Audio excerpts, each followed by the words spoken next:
Being the awesome class president that I am means that it's my job to show this new transfer student, Willow, what's what around here. So, obviously this is the canteen. Heads up, don't eat the stew. Yuck. If you have any trouble finding something, just ask me. Well, I haven't seen you since middle school. What's up? Just still the same. Okay. Oh, you must be confused, but actually I already know Willow. You see, we went to the same middle school together, but to be honest, we never really talked to each other back then. She seems to still be as quiet as always. Oh, and by the way, I'm Natalie, but you can call me Nat. The next few days, I saw Willow always sitting in a corner of the classroom and doodling. She looked kinda lonely, so being a nice person, I decided to sit and talk to her. Hey, Willow, nice shirt. She just gave me this weak smile, then continued doodling. Ugh, talk about awkward. The best thing I could do was just to stupidly smile back, then swiftly left. I didn't really bother with Willow after that. I mean, I said hi if we passed in the hallway or something, but that was it. But it turns out Willow's introverted tendencies hadn't gone unnoticed by other students, as when we were on our school expedition to the woods, I overheard them talking about her. Do you all think that Willow seems a bit weird? Yeah, you're totally right. One time I asked to borrow her eraser, and she just gave it to me without saying anything. She didn't even look me in the eye, just kept on drawing. It was so strange. Huh? Are they seriously gossiping about a new kid? Yeah, so she might not be too sociable, but people should just learn how to respect someone's personal differences, right? Hey, Willow is new here. I don't think it's very nice of you to gossip like this. Also, she's my friend from middle school, so please stop this. But just wondering, has she always been like this? Yeah, I guess. Actually, I was quite surprised to see her in our class. In middle school, her grades weren't that good, so it's kind of odd that she's in the top set with us. I could see the whole group was looking at me with surprised eyes. But hey, that was a few years ago now, so maybe she's changed. I quickly corrected myself. Then, a few days later, I was standing by my locker when suddenly my best friend Layla appeared and gripped my shoulders. Oh my god, have you heard the news? Everybody is saying Willow only got into top set because her parents made a huge donation to the school. Can you believe that? What? Who's spreading this absurd rumor? I don't know, but someone's saying that she wasn't that smart in middle school. Oh my god. Was the rumor culprit me? It was me. I did it at the expedition. Oh no, I didn't mean to. Oh, how could I let this happen? Then when I entered class, I noticed a sobbing Willow being comforted by some other students. I felt horrible, so I also went over to her and tried to cheer her up. Don't worry about it, Willow. Everyone knows this rumor is a lie. Why would anyone do such a thing? I mean, I just transferred here. Who would hate me so much to say something so mean? Oh man, I sure felt guilty. Oh, could things get any worse? Yeah, turns out they can. As after class, Miss Holmes suddenly asked me and Willow to stay behind. Oh no. Did she know I was the one who started the Willow rumor? I sat there sweating like a turkey at Thanksgiving, waiting for Miss Holmes to bust me. But then to my surprise, she said, Nat, please, can you help me get to the bottom of this horrible rumor? Phew, what a relief. But at the same time, I was freaking out. How was I supposed to catch the person responsible when I was the one who started the rumor? Albeit accidentally. Ugh, what a dilemma. Wait a minute. I think I have an idea. What about I blame it on a troublemaker? It's not like they would care anyway. Whilst I'm a straight A student, and getting into trouble for this could affect my chances to get into a prestigious college and ruin my life. Right at that moment, this guy called Bob shoved past us, then leaned against the wall and scrolled through his phone. Bingo. Gotcha. I put one hand against the wall and gave him a suspicious look. Hey Bob, how you doing? Fine. So, about this Willow rumor? Who did you hear it from? Bob just shrugged and continued staring at his phone. Or did you do it? Maybe you were bored. So you spread the rumor to tease the new girl. Am I right? Or what? Only by then Bob looked at me. What? Are you crazy? I don't know this Willow girl. Besides, I was off all last week sick. Now leave me alone. Oh man, this was a massive fail. Now what should I do? I needed a minute to think. Okay, don't panic, Nat. You're smart, so you'll think of something. That's when I turned and caught a glimpse of Willow's sad face. Don't worry, I will find out who did it, I comforted her. But inside I was screaming. I hated lying to her, but this was an accident. I never meant to spread that rumor. At that moment, Layla appeared and said she wanted to help. Great! Like this quest wasn't complicated enough. Ugh. Layla told us that she heard the rumor from this nerd Ben. So we all tracked him down and asked him. But he heard it from some other dude, and it went on until a girl said that she heard it from Ashley. That's when I remembered that Ashley was on the talking group in the expedition. Oh no. I had to stop this encounter between us. So when they spotted Ashley, I started making weird noises and made out I had a stomachache. They were still going to her, so I had to scream loudly like I was in labor. In the medical room, I continued screaming as if I was in a lot of pain. The nurses diagnosed that it might be appendix pain, so I immediately needed to be transferred to the hospital. I instantly stopped screaming as soon as I heard that and said, "It's just that time of the month." Phew, that was close. But at least I've successfully stopped them from investigating Ashley. Well, I spoke too soon, because right that second, Ashley walked into the medical room, but thank God she didn't mention me. Instead, she said Carl told her about it. Phew. To my luck, Carl was absent today, so the manhunt had to end here. It would unfortunately continue tomorrow, though. As we warily walked out of school, I glanced over at Willow and saw that she looked really down. Ugh, that made me feel so bad. So to make it up for her, I asked her if she wanted to grab a sandwich. My treat, of course. And she said yes. That sandwich was so good. And Willow seemed to enjoy hers too. It was great to see her happier, so I decided to extend our trip by going to the mall. Willow kept on glancing at this dress, but it was out of her price range, so being the awesome friend that I am, I bought it for her as a gift. Well, that's the least I can do after everything I'd done to her, right? But then I noticed something weird. When I was standing at the counter to pay for it, I turned around and saw her smirking. Then when she saw me looking at her, she immediately smiled and thanked me for the dress.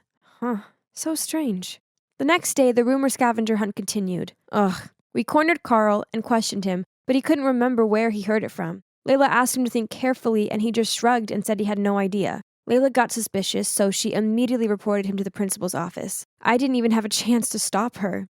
The next thing I knew, we were being called out over the loudspeaker and summoned to go to the principal's office. Then Carl confessed that yesterday he got an anonymous message via Facebook saying that they were willing to pay him if he agreed not to tell the name of the person who told him the rumor. He showed us his phone, but all the messages and the user account didn't exist anymore. That's right. I was the anonymous user who contacted Carl yesterday. Thank God I deleted the messages and the account on time. But things weren't that simple. The principal decided to suspend Carl for withholding information. Finally, my plan worked. But why wasn't I feeling happy about it? On the contrary, I felt bad. Really, really bad. Blaming someone for my mistake wasn't right. I couldn't do that to Carl. So I stood up and blurted out, "It was me all along. I started the rumor, but it was an accident." Well, and that's it. Cue a 2-week suspension. Now Willow is refusing to hear my apology, and everyone else thinks I'm some villain. Only Layla has stuck by my side and remained adamant there was more to the story. Then, a few days later, when I was trying to curb my boredom with potato chips and a Love is Blind marathon, Layla came by and told me the shocking news. There may be a chance that I wasn't the person who spread the rumor about Willow. The thing is, Layla continued asking around school and ended up with a girl named Rosa, who had a reputation for gossiping. Rosa told Layla that she was in the bathroom when suddenly a girl in the cabin next to her started telling her about the rumor. Rosa found it odd, so she bent down to see who it was, but the only thing she could see was a pair of pink Nike Air Force One. Then Layla asked me, "You know who always wears those, right?" I nodded. "But objectively, there could be other girls who own the same shoes, correct?" Fortunately, Rosa also noticed an important detail that will help us close the case. The right shoe has a tear mark. I checked our suspect's shoes, and they match. So we finally knew who really did it. We just needed a plan to trap them. The next day, we called Willow to meet us at a cafe and told her that we found the real culprit. But when Willow arrived, she immediately got mad and yelled at me. "Stop blaming it on somebody else. Maybe the person heard you when you were speaking about me during the expedition trip." As soon as Willow said that, Layla and I immediately looked at each other and grinned. "What's so funny?" "I never told you that I spread the rumor at the expedition. I didn't even tell the principal. I only confessed that I was the one who said it. That's all." Willow looked shocked. Then we told her about Rosa and how she saw Willow's shoes, so Willow couldn't deny it anymore. "Okay, it was me. I've never liked you, and you think you're so perfect. So at the expedition, when I overheard you talking about me like that, it made me so mad that I came up with the idea to spread the rumor about myself and then blame it on you. So you'd look like a horrible person and I'd get people's sympathy. A genius plan, right? Oh my, oh my. Who would have thought that the victim herself was actually the one who did the crime? Layla got so mad that she immediately wanted to report Willow to the principal, but I stopped her. I realized that it was partly my fault too. If I hadn't told people anything about Willow, then this never would have happened. So, well, after that, Willow and I stopped talking to each other. Actually, if I see her in the hallway, I'll purposefully walk the other way. But anyway, thanks to this incident, I learned some valuable lessons. Never, ever gossip, as it's just not worth it. And also, choose your friends wisely. Earth to Autumn! Quit staring at my lame-o brother and listen to me! I turned and looked at her. Boy, I hope I wasn't blushing. Yeah, sorry, I muttered out. She shook her head at me. Brr, it's gotten so cold. She wrapped her jacket tighter around her. Anyway, y'all excited for my sleepover this weekend? So you're still bringing your suitcase full of your cool Chicago clothes along, right? Sure, it'll be all yours. I smiled, unable to stop myself from trying to spot her brother out of the corner of my eye. And you promise you'll set up alone time for me and Seth whenever I winked at you? I confirmed. Course, you can count on me. Just no kissing in front of me. Yuck. So I'm Autumn, and I'm a Chicago girl now living in small-town Texas. You see, after the first lockdown was lifted, we moved here so my parents could take care of my granny. Now I'm at a new school, but luckily for me, everyone seems nice. Especially this girl who sits next to me in French class, Lillian. She's never been out of Texas, so she loves hearing my stories about the Sky Deck and the Lollapalooza Festival. Better still, she has the hottest twin brother ever called Seth. He's cuter than Justin Bieber. I could just stare at him all day. Texas is known for lots of things. Scorching hot weather, barbecues, and rodeos. But snow is not one of them. Weirdly, this winter, a snowstorm was expected, and naturally, Lillian was as excited as a little kid on the eve of her birthday. Ugh, to cold weather. I was done with it. But I could hardly turn down a sleepover when Seth would be there, could I? This was the perfect opportunity to get closer to him. I mean, no single guy could reject a girl who confesses their feelings on the first snow day. Especially not one from sunny Texas. I could be his real-life snow princess. Lillian then started rambling on about all her weekend plans. Her over-the-top anticipation was so funny. I mean, it was only snow, but I suppose for a girl who didn't even own rain boots, this was as important an occasion as Thanksgiving. I might not have been a jitterbug of excitement at the thought of seeing snow, but I was eager, and albeit a little nervous, to see Seth. We all would spend a weekend together in Lillian's family's holiday cottage. And no parents around. Yep, an adult-free zone. That sounds like heaven, right? That morning, Trevor and Lillian came to pick me up. Lillian was extra hyped upon seeing my massive suitcase of winter clothes that I've promised her. And she alone was able to throw it in the car's trunk with zero struggle. She must love it a lot, huh? Oh yeah, sorry. I forgot to mention Trevor. He's this nerdy boy in our class, as well as a good friend of Seth. Everyone knows he has a crush on Lillian, but it's obvious she doesn't like him. She just wanted an errand boy. So it wasn't too surprising that he would join us on this occasion, and that he would voluntarily drive Lillian, and me too, I guess, to the place. Okay, before you ask, Seth has already arrived at the cottage since he had to bring over food and prepping stuff. So don't worry, you'll get to meet your Prince Charming soon. Lillian playfully nudged me. I tried my best to pretend to be unfazed by her joke, but just the thought of Seth made my heart race all over again. We arrived at a beautiful wooden house just outside of town. I excitedly opened the door and ventured inside, trying to find Seth. Oh, there he was, out in the backyard, toasting marshmallows. And how adorable he looked in that sweater! But, oh, he wasn't alone. Another girl was sitting next to him. Seeing my confusion, Lillian led me outside. Autumn, this is our cousin, Charlie. Lillian pointed at the girl. And here is Seth, in case you didn't know. She teased me. Jesus, Lillian, keep it low-key. She left me as red as a tomato again. Then she winked at me and shooed us two to go inside to prepare drinks and salad while she and Trevor took care of the barbecue. So we did. And then I even helped Seth decorate the place with these cute twinkling lights. Romantic, right? Well, it would have been if Charlie wasn't here. She wouldn't leave him alone for a second. She didn't help out.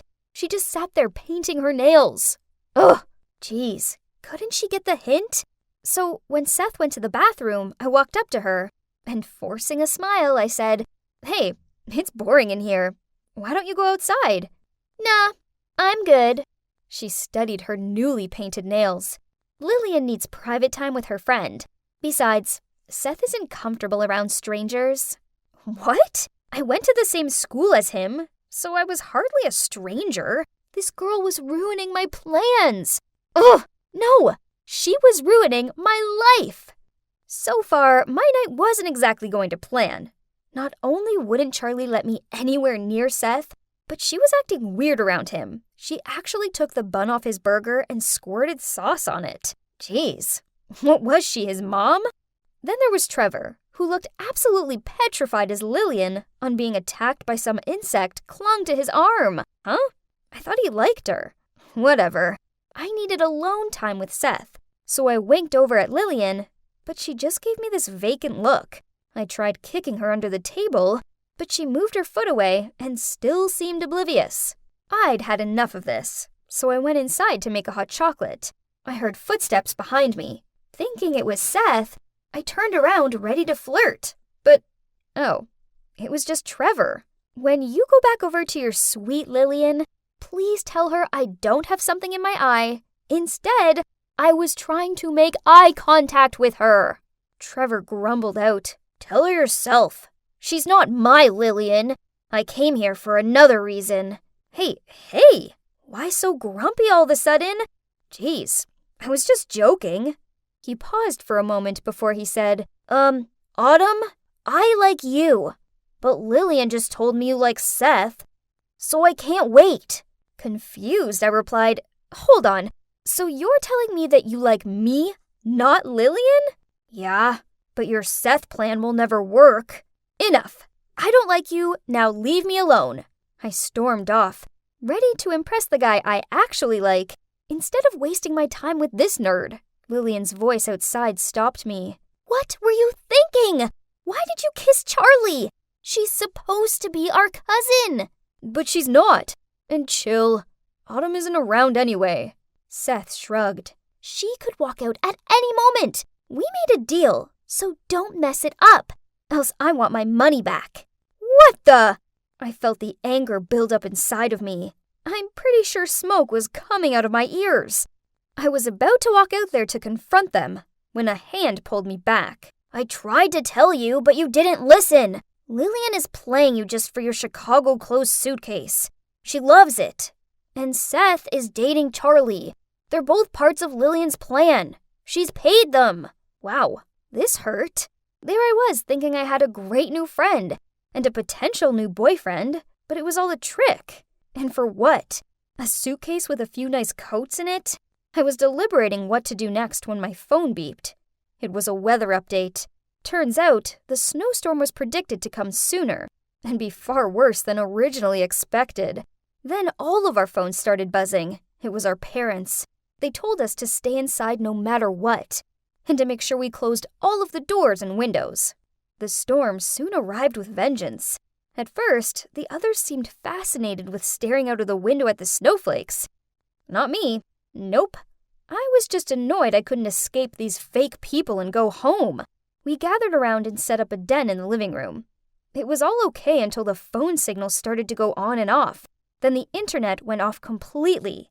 Lillian actually let out a scream and banged her phone screen when she realized her latest Instagram photo hadn't finished posting yet. Poor Trevor had to comfort her. It was time to make this night interesting. So smiling, I said, "I know what will take your mind off it. Let's play truth or dare." Then I cuddled up to Seth and in a soft tone spoke. "Seth, the storm is really freaking me out." He gave an awkward look but replied, "It's cool. I'll look after you." Then he placed his arm around me. I looked over at Charlie. She didn't look bothered. Huh? That was odd. So when it was my turn to ask Charlie a truth, I said, I heard Lillian got that scar on her knee during a family trip. Could you tell us that story? Lillian flustered out. OMG, Autumn, your questions are so lame. You're wasting your turn. Charlie looked stunned at first, but then she quickly pulled herself together, laughed, then said, Yeah, Lillian's a goofball and trips over all the time. That time, we kids were having a soccer race, but Miss Competitive over here overdid it and ended up falling flat on the ground. Okay. So she didn't crack, but nor did she actually answer the question. Let's see how long you can keep up that fake facade for. As the night continued, the others seemed to be having a good time. Not me, though. I was still bitter about the whole situation. I was made to look like a fool by not only my friend, but also my crush, and his silly little GF. The annoying thing is if Lillian had just asked me, I would have let her keep whatever she wanted anyway, because I thought we were friends. Lillian started yawning, then announced she was going to bed. No way am I sharing a bedroom with that traitor. And my love rival? No thanks. So I refused to move. But where will you sleep? Don't be ridiculous, Autumn.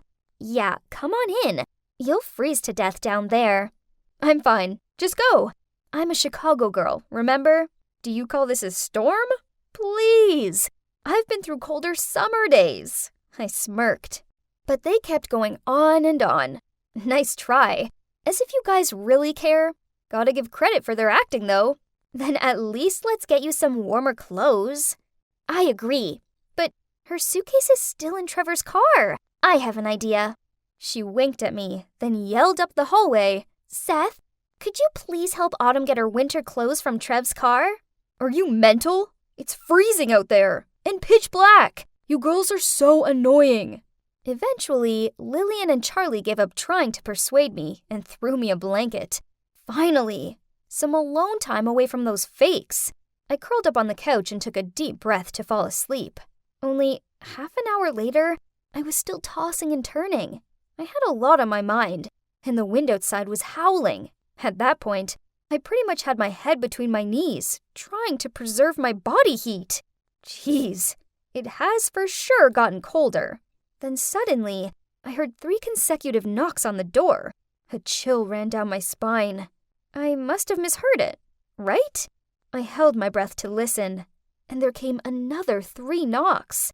Oh my gosh, who could it be at this time? And in these conditions? All roads were blocked by snow. No one in their right mind would go outside in this weather. But that banging on the door still persisted and was only getting louder and louder. Could it be Yeti? I hugged my blanket and willed it to stop. But of course it didn't.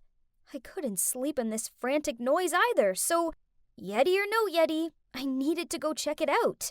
So I crept over to the door. A rush of panic swam through me, as with a shaking hand I slightly opened it. Huh? Trevor?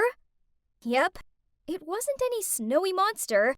It was Trevor, about to faint from the cold, but his hands were still holding tightly onto something. Trembling, he said, Here you go. Put on some more clothes. You'll catch a cold.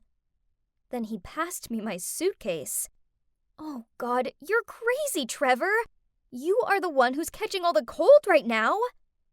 I immediately sat him down on the couch and placed the blanket around him, then quickly opened my suitcase. Here they are, my secret weapon. Heat packs. I gave him some and got him another coat that wasn't covered in snow. Here, drink this first. I'll go make you a cup of cocoa. I began pouring him a cup of warm water out of my thermal bottle, but he stopped me. Power, out. He shivered out. Well, that explained why it felt like a freezer in here. And no more hot cocoa then. Hey, so I'm Autumn, and this is part 2 of my story. If you haven't seen part 1, you should go and check it out. Don't be fooled by my name. It was definitely winter here in Texas. and this storm was insane. Shame I was stuck in a holiday cottage with my treacherous best friend Lillian, her lying twin Seth, and his secret girlfriend Charlie. Ugh! Turns out, Lillian just wanted my Chicago clothes, and everyone, besides Trevor, was in on it. Back to Trevor, and I didn't want his death on my watch, so I rubbed his arms in a bid to defreeze him. When he looked like he'd thawed out a little, I raised an eyebrow and asked him, "Why did you go outside in this?" Well, the power went out. I knew it'd be Antarctica for you in here without a heater, so I wanted to go get you the suitcase. But I ended up locked out, so I had no choice but to wake you up to get in. I'm sorry." "What are you sorry about? It was just a little dumb of you." After that, we chatted about stuff. To be honest, I was super touched by what he did. While everyone was still deep asleep, here he was, thinking about me and risking his life to help me. Okay, so maybe I was a little harsh to him earlier when he confessed that he liked me. But hey, that could still just be him trolling me. I mean, I have a valid reason not to trust anyone under this roof anymore. I guess I must have fallen asleep as, the next morning, I woke up to Lillian frantically shaking me. "Hey! Wake up! We're in big trouble!" Oh, so they'd finally noticed the power was out. I passed everyone jackets and heat packs from my suitcase. Look, guys, layering up in these conditions is vital. Then I looked at Seth and Trevor. Even if that does mean wearing my pink pom-pom hat and squeezing into my rainbow-padded coat. We couldn't help but burst out laughing. At least there's something fun to brighten up the situation. Then we started prepping to face this apocalypse. And I was the captain. Because, hey, I'm the one who had the most experience with snow around here. Time was of the essence, so I quickly went to check the faucet. Luckily, the water was still running, though the flow was a little weak. Quick, get anything that can contain water. We should store as much as we can before the pipes freeze up. Ugh, look at Seth and Charlie, being all playful and flirty, forming a bucket brigade, with Lillian too. What a thorn in the eyes. So I threw them some towels I'd found and ordered them to go windproof all the doors and windows instead, as Trevor could handle this water storage thing alone. Meanwhile, I checked on our food situation. Fortunately, we've brought enough for 2 days, but it's all frozen now, and we had to ration the food in moderation, as who knows how long this lockdown could be. Hey, should we try using that fireplace? It's freezing, even with these jackets on. Yeah, Seth, why don't you figure it out? Then we started cleaning up all the stuff in front of the fireplace, so Seth could give it a try. But oh boy, what did I expect? The most he managed to make was black smoke. Forget it. This is probably just a decorative fireplace. Y'all so dumb. Then Trevor appeared out of the basement with an armful of wood. No, for sure it's usable. Look, I even found wood and coal stored here. Let me try. He knelt down in front of the fireplace and started clearing the blockage to the chimney. After some time, it worked. Whoa, we had fire. We all whooped and jumped about like lunatics. Then Lillian wrapped her arms around Trevor's neck and kissed him on the cheek. Blushing, he immediately wiped it off with his hand, which then left some coal stains on his face. It was so funny. Trevor was our true hero again. While Seth... Well, thank God I didn't have a crush on that loser anymore. Poor Charlie. Have fun being stuck with that useless dude. Thanks to Trevor, we now had a fire to keep warm and to cook our food on. So we'd be fine, right? Oh no! My phone's dead! Just when I think I caught a tiny bit of signal. Gimme! Don't you know we can charge your phone with fruits? Seth grabbed Lillian's phone and charger and took them into the kitchen. Now that's strange. He has never looked so enthusiastic doing anything helpful during the past 2 days. He was probably trying to save his face after losing to Trevor so many times. Ha! I watched on with amusement as Seth stabbed the charger into a banana. What did I ever see in this guy again? Trevor burst out laughing, and Charlie sighed. then went off to prepare soup for dinner. Lillian folded her arms and pouted. So? Hurry up! Seth grunted, then fiercely stabbed the charger into the poor banana several more times. Jeez, it was so dumb and too funny to stop him. Spare it! It won't work! Ugh! You ruined my charger and wasted our food! I wish I could just throw you out into the storm! Seth shoved the mashed banana into his mouth. Who told you it's wasted? This is my dinner! Then he sulked off into the corner and covered himself with a blanket. Hilarious! Hey, don't worry. I have a power bank in my room. I'll go get it. Oh, sweet! You're indeed my knight in shining armor. Always come and save me in time. She winked, then hugged his arms. He quickly looked at me, then shook her off of him. What was that for? Was he serious when he said he liked me? He rejected Lillian more than twice. And to be honest, I did have this tingling feeling whenever there were only two of us in the room. I don't know anymore. Later that night, we decided to all gather in front of the fireplace to sleep, as it's the only warm place in the house. So me and the other girls went to the bedrooms to get the mattresses and blankets. Well, anything useful, really. OMG, my brother's such a loser. Lillian laughed as she picked up her pillow. Charlie smirked. Tell me about it. He actually stabbed a banana to death. The poor banana, I chuckled. Joking around with them actually felt kinda good. We were stuck in this house together till God knows when, so maybe I should stop being bitter towards them. Besides, I was totally over that useless loser Seth now anyway. Even Charlie wasn't on his side. We set up a cozy base in the living room and spent the next few days riding out the storm. On a few occasions, Lillian tried snuggling up to Trevor with some excuse about raising body heat, but he just shuffled away from her. So in the end, she made us all do cardio workouts, which did the trick, and it was really funny to watch each other struggle to do star jumps with 500 layers of clothes on. Charlie also taught us to play some card games to pass the time, such as solitaire and go fish, which I'm now a pro at.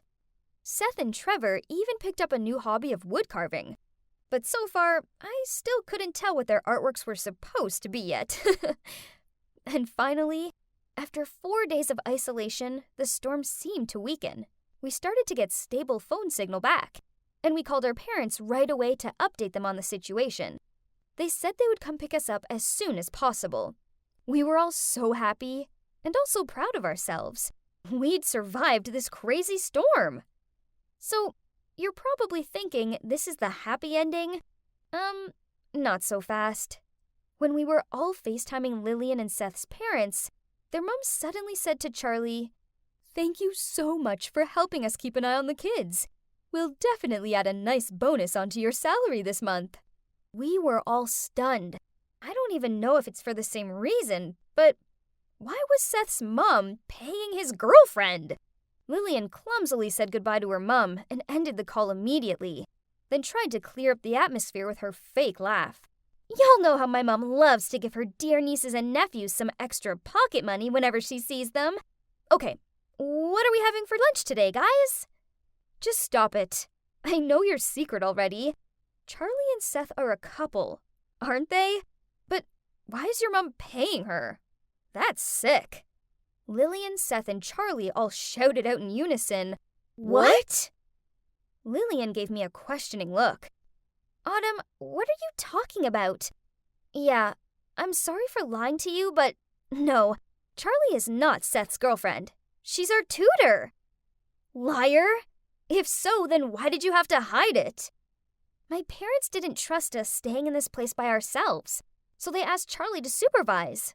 And come on, we're 16. We don't need a babysitter. That's embarrassing. Yeah, I thought it's just a harmless lie, so I agreed to go along with them.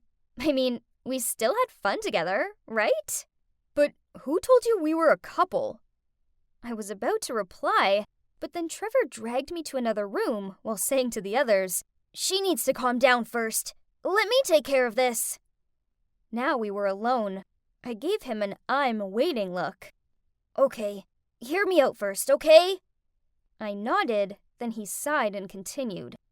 Lillian does like you, and she did actually want to help you get with Seth, but he wasn't interested. So she promised him a month's worth of pocket money to stay here. I didn't really buy it, but let's see what else he's got. Okay then, but that doesn't change the fact that Seth and Charlie had something going on. Duh. That kiss? Actually, that wasn't real. I just dared Seth to do it. Charlie really is just their tutor. What was he talking about? I felt like the room started spinning. Look, I really do like you, Autumn, and I know I should never have lied about stuff, but it was only so you'd give me a chance. Only, Lillian now thinks I like her, and I never meant to give her the wrong impression. How dare he trick me like that? So I screamed at him. I will never, ever like you! Your actions have just made me hate you even more! Thanks to him, I misjudged Lillian, Charlie, and Seth. Although, to be honest, Seth might not have been a liar, but he was still so not my type. Trevor gave me this disheartened look as he stared down at the ground. Then he muttered out a, "Sorry." I didn't want to hear any more of his pathetic apologies, so I huffed my way out of there and sat on the freezing porch until my parents finally arrived. After that, things went back to normal. School resumed. Lillian and I are the best of friends, and she now calls me her snowstorm bestie. Aw. As for Trevor, I now avoid him as much as possible. I know he stares over at me at school. I can feel his gaze on me. But as soon as I look in his direction, he quickly turns away. I guess I do like him, okay? I don't agree with what he did, but I've got to admit, it sure takes a witty, imaginative guy to come up with a plan like that on the spot. Okay, fine. I'll give him another chance and see where things go. And if there's ever another snowstorm, well, then I suppose he's a handy guy to have around. Hey, I'm Connor, and I'm currently taking a well-deserved break from studying to hang out with my friends. I go to college at the Georgia Institute of Tech, and I'm sure to be a top-notch architect one day soon. Now I just have one thing to deal with, then I can properly enjoy my night off. Oh, here she is. Connor, I can't do this anymore. I don't want to hurt you, but sorry. We should stop seeing each other. Well, every ending is a new beginning. Cheers. I was the master of getting girlfriends I'm tired of to break up with me. It was great, as this way no one could ever accuse me of being a bad boy. What to do now? I reluctantly had to find a new challenge then. Oh, I'm sorry, I was just going to turn this in. That's okay. Just trying to find one more paper. What's your name? I'm Connor, hi. Her sparkling eyes, her shiny hair, her soft hands. But ugh, why was suddenly some nerd dragging me away from the hot girl and into a corner? Before I could ask him what was going on, he started waving a photo of this girl in my face. So it turns out this dude is called Patrick, and the girl in the photo is Paige, his girlfriend. Their parents are both influential sorts and organize their whole engagement. Sounds great, right? I mean, she's pretty cute. But no, he wanted me to find a way to make Paige break up with him. I've heard a lot about you. I need your help. I can't do this myself. Huh? Sure, I get it. A real man will never be the one to break up first. I might be able to help, but first, let's see what kind of person she is. The conversation started to become super serious. From the sound of it, this Paige girl was a genuine good-natured girl with a vulnerable side. So this needed to be handled with extra care, so that there wouldn't be any awkward family provocations from my client. Perhaps... Nah, this way wouldn't work. Neither would that way. I was about to give up when suddenly Patrick stacked a pack of money, approximately $1,000 on the table. Help me, then it's all yours. Whoa, that was a lot of money to me. It would get me the magnificent PS5 of my dreams. Besides, with my charm and handsome looks, I could make Paige fall in love with me and leave Patrick in no time. Genius! My debut had to be spectacular, so I looked online and hired some people pretending to be thugs to block Paige's path. Then I'd waltz in and rescue her. The plan was all set, so I leisurely walked to the rendezvous spot, but oh no! Who knew those guys were real thugs? They threatened us, asked us to hand over all our belongings, then forced us to go to some abandoned warehouse. Oh my God! The $1,000 was so not worth losing my life for. Yes, I was somewhat afraid, but my flirtatious instinct kicked in, and I turned to Paige and started talking to her. Oh man, she's super sweet. And I noticed that when she talks about something that interests her, she crinkles her nose. She's so cute, but most of all, she's really smart. Why, you ask? Because just an hour later, the cops showed up and arrested the thugs.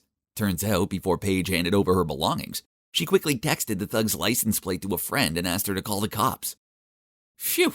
And, luckily for me, thanks to this destiny meeting, I got a little more information about her and learned that Paige was planning to learn Spanish to major in tourism there. But there's one more important thing. That is, I think I have a crush on her. She's not like any other girl I've met before. I want to win her heart, truly, not just because of the plan. It will be the best of both worlds. Patrick gets to be free of Paige as requested, but she won't end up a lovelorn girl because she'll have a new handsome boyfriend by her side. Yep, that'll be me. There was just one problem. In all the commotion of the day, I'd forgotten to ask Paige for her number. Oops. I had asked Patrick for it and then texted her, but sadly didn't receive a response. I needed to be smart about this, so I decided to pretend to be a Spanish tutor. Yeah, I can't speak Spanish, but with my charm, that's no big deal, right? I created a flashy profile and told Patrick to pretend to surf and accidentally find me. Then show Paige. And so, ding! Hola, yo soy Professor Connor. But wait, sheesh! If only I'd studied Spanish harder in high school. And now the extent of my Spanish were just a few words I'd picked up from binge-watching Money Heist. So I just copied down Spanish lessons off YouTube and taught these to Paige. I don't know if it's because of my teaching skills or my charisma, but Paige seemed to think I was legit. However, my flirting tricks weren't going so well. I knew she liked me. I mean, who wouldn't like me? Besides, she gave me these cute looks and laughed at my jokes. Our chemistry was undeniable. So when I reached over and placed my hand on top of hers, I felt sparks fly. But then she gave me this awkward look and moved her hand away. She liked me, right? So why was she acting like this? I never failed at flirting.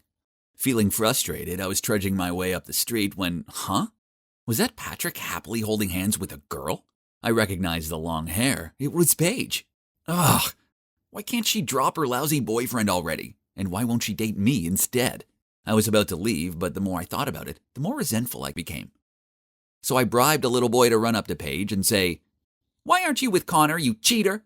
Mean, huh? But Patrick would be pleased as he now had a legitimate excuse to break up with her anyway. But when the girl turned around, I realized that she wasn't Paige. The poor girl looked completely dumbfounded. Patrick started yelling at her and pulling on her arm so hard she almost fell over. Where's the nerd Patrick? And that wasn't cool at all. Then he raised his hand to hit her, but I zoomed in front of him.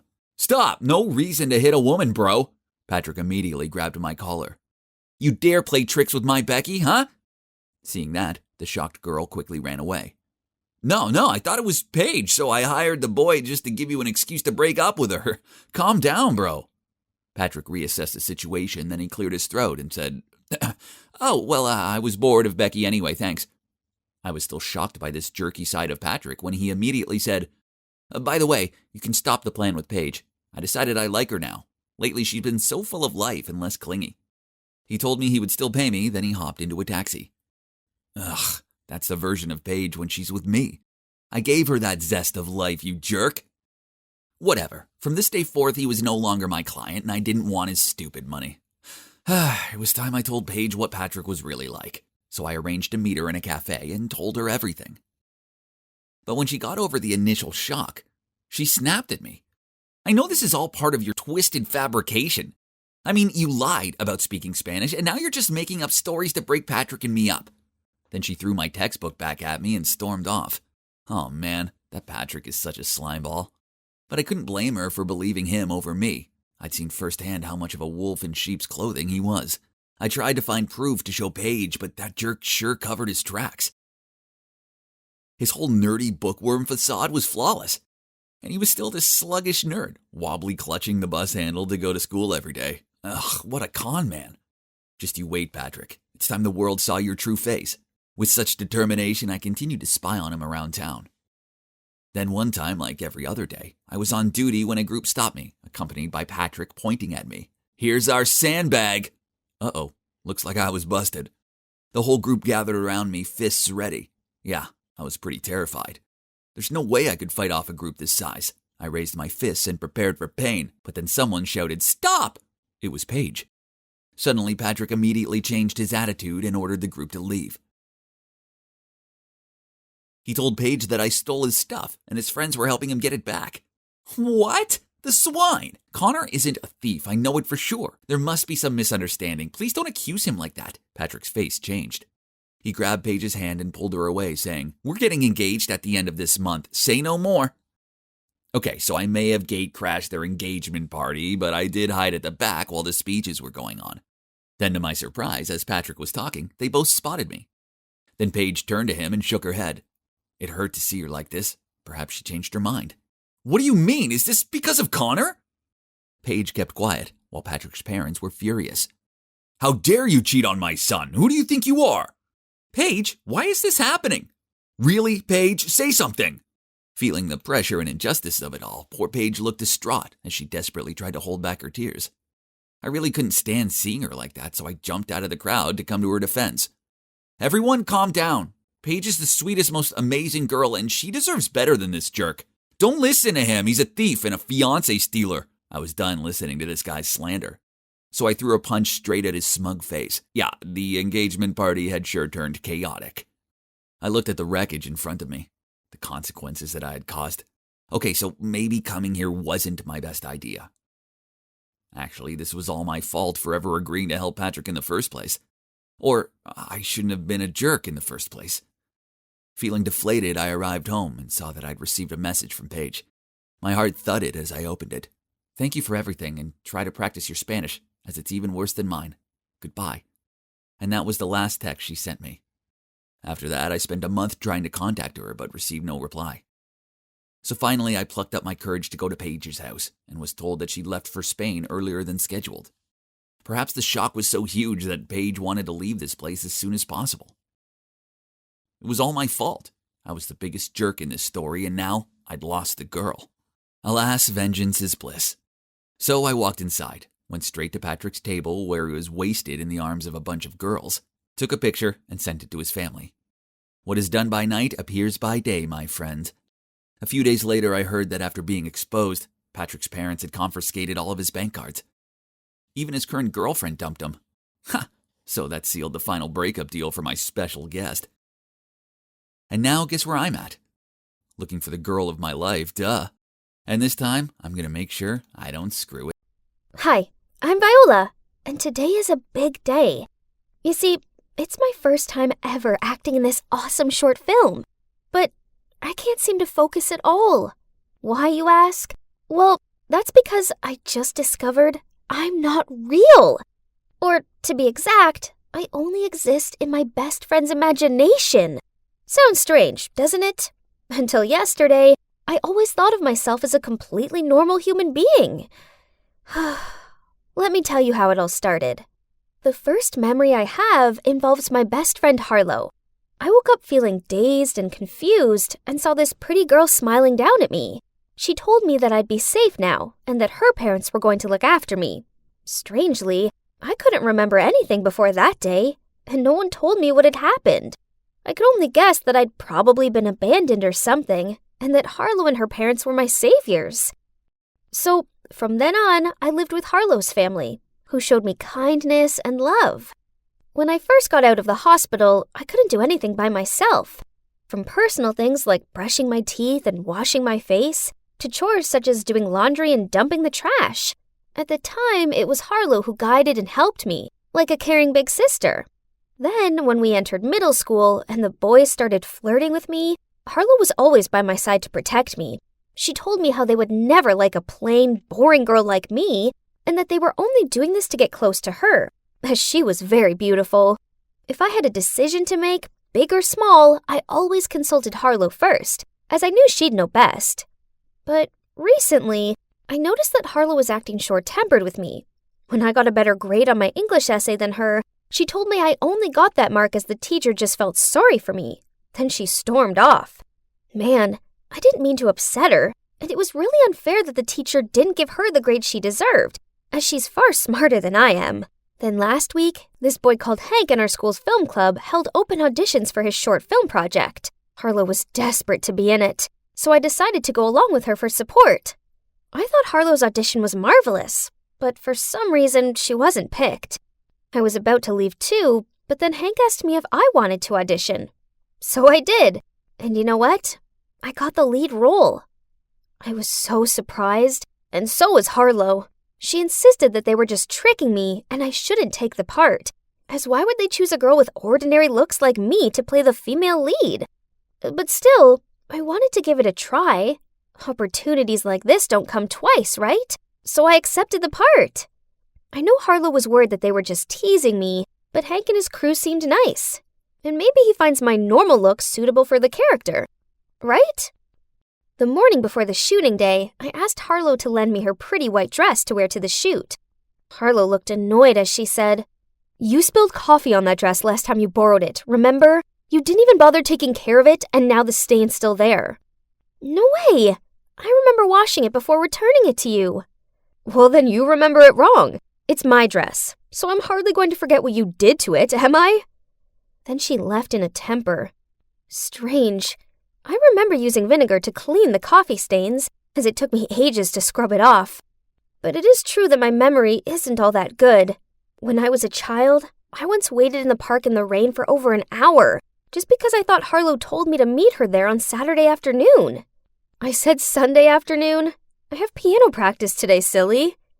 So maybe I misremembered again, and really didn't wash the dress for her? That day in math class, Harlow got caught texting, so the teacher confiscated her phone. At break time, she asked me to sneak into the school administrator's room to get her phone back. But of course I refused, as I was far too scared to do that kind of stuff. "It's okay, no one can see you." Basically because you only exist in my imagination. What was she talking about? What did she mean by that? For the rest of the lesson, I kept thinking about Harlow's words. When the bell rang, seeing that I was still confused, Harlow pointed to a group of students standing nearby and told me that no matter what I did, they wouldn't see me. And that's true! When I waved my hands and talked to them, no one looked in my direction. I even snapped my fingers in front of them, but they didn't react at all. What is going on? Harlow told me that because she imagined me, she's in control of who sees me or not. Then she told me that if I still didn't believe it, I should go to the school administrator's room to get her phone. Then I'd see that she was telling the truth. The superintendent was standing right across the hallway, but Harlow assured me I'd be invisible to her. My heart was thudding like crazy, but I tried to shake back my nerves and continued to get her phone undetected. Whoa! The superintendent didn't see me at all! So, what Harlow said was true? I only existed in her imagination? That means Harlow's really the one who decides what will happen to me. And who I'll meet? So basically the author of my life story. But does that also mean that I have no control over my own life? Well, if I even have a life. Then Harlow barged into my room and said, "You've never wondered why you don't remember anything about your parents and about the time before you met me, have you?" It was 'cause I lost my memory after the accident. There was no accident, Viola. You have no previous memories because that was when I created you, as I wanted a friend to play with. I kept this truth a secret because I love you, and you always listen to me. But you've been so headstrong lately. After Harlow left, I found myself feeling so down. It turned out my whole life had never belonged to me. No wonder I was so plain and ordinary. All I am is a side character in Harlow's story. After a horrible sleepless night, I didn't even feel like going to the film set anymore. And it's already late anyway. I was laying in bed, spacing out, when Hank phoned me asking where I was. I only exist in Harlow's imagination, so there's no point filming. Huh? What nonsense are you going on about? Stop joking, Viola. We're short on time over here. Seeing that I didn't even bother to reply to him, but just let out a long sigh, he continued. All right then, if that's the case, then you should at least make it count. Would you like to imagine yourself as just a boring nobody? Or a brilliant actress? I suppose Hank's words made sense, so I got myself back together and hurried to the film set. Even if I'm imaginary, I'll make this unreal life of mine unimaginably awesome. The filming was actually a lot of fun, and everyone complimented my acting. They were probably just being nice, but it still felt good. Then Hank came over and congratulated me. Now that filming's over, you can be honest with me. I don't mind. I know you only cast me as the lead as you like Harlow. What do you mean? And the thing you said this morning as well about only existing in Harlow's imagination? I ended up blurting out everything to him, and you know what he did? He laughed. But when he saw that I was struggling to fight back my tears, he took my hand. Viola, listen to me. Harlow's tricking you. The only thing not real in all of this are her words, not you. No way. Harlow's my best friend. She would never do such a thing. If you only existed in Harlow's imagination, how come you still decided, on your own, to show up at film set this morning? How come you still meet other people without her being around? Like, right now. Harlow couldn't have written the script with all these little details, right? Come on, Vi. Think about it. But there was a time when Harlow made me invisible to everybody else. I snapped my fingers in front of them, and they didn't react at all. Hank asked me who these people were, and I told him. He said he'd make sure I saw sense. Then he left. This was so confusing. I cannot tell what is real and what's not anymore. The next day at school, when I was sorting my locker out, Hank dragged a reluctant-looking boy over to me. I recognized him. He was part of the group who didn't see me. Go on. Tell her everything. The boy told me how Harlow had bribed them to trick me. He also said that they distracted the superintendent so I could sneak into her office without being caught. What? I didn't understand why Harlow would do this to me. Hank went with me to confront her, and she faked a smile and said, Silly Viola. It was just a joke. So what about the fact that I can't remember anything about the time before I met you? You said there was no accident. It's also a lie, isn't it? I never said that. Probably you misremembered again like so many times before. I view you as a sister, Viola. I'd never lie to you. I didn't know what to believe anymore. I needed to be alone for a minute. This was all too much to process. So I ran to the nearby park to clear my mind. Suddenly, I felt something cold next to my cheek. It was Hank. He passed me some water and told me to drink it and calm down. Viola, I think Harlow's gaslighting you. She's basically emotionally abusing you to make you question your own sanity. I know you see her as a sister, but she's really toxic. Could it? Could it be possible that Harlow didn't have my best interests at heart? But what did she even get out of this, though? I'm not sure if this was because she wanted me to rely on her or she's jealous, but either way, knowing she could deceive me like that hurt like crazy. I didn't want to believe that that was what had been happening, but after all explanations, it's so clear now that Harlow was gaslighting me. And ever since then, I tried to avoid her as much as possible. But this was tricky, seeing as we were in the same class and lived together. I just wished I could grow up fast, so I could go to college and leave this house. At least there was good news. Hank's film in which I starred had gained attention on YouTube, and he was even selected to attend the Short Film Festival with a view to supporting the city's young talented filmmakers. Then, one day, I arrived home from school to see Harlow's parents drinking coffee with a strange woman. Huh? She sure looked a lot like me. Suddenly, she was running over to me and hugging me in her arms. Oh, darling, you have no idea how long I've been waiting for this moment. Following a whole lot of confusion, shocking revelations, and emotions, I finally found out the actual truth. It turned out that when I was 7 years old, Mom took me on a yacht trip. Only there was a terrible accident, so we took the lifeboat to shore. But then Mom fell out and ended up being rescued by another boat. We both suffered memory loss.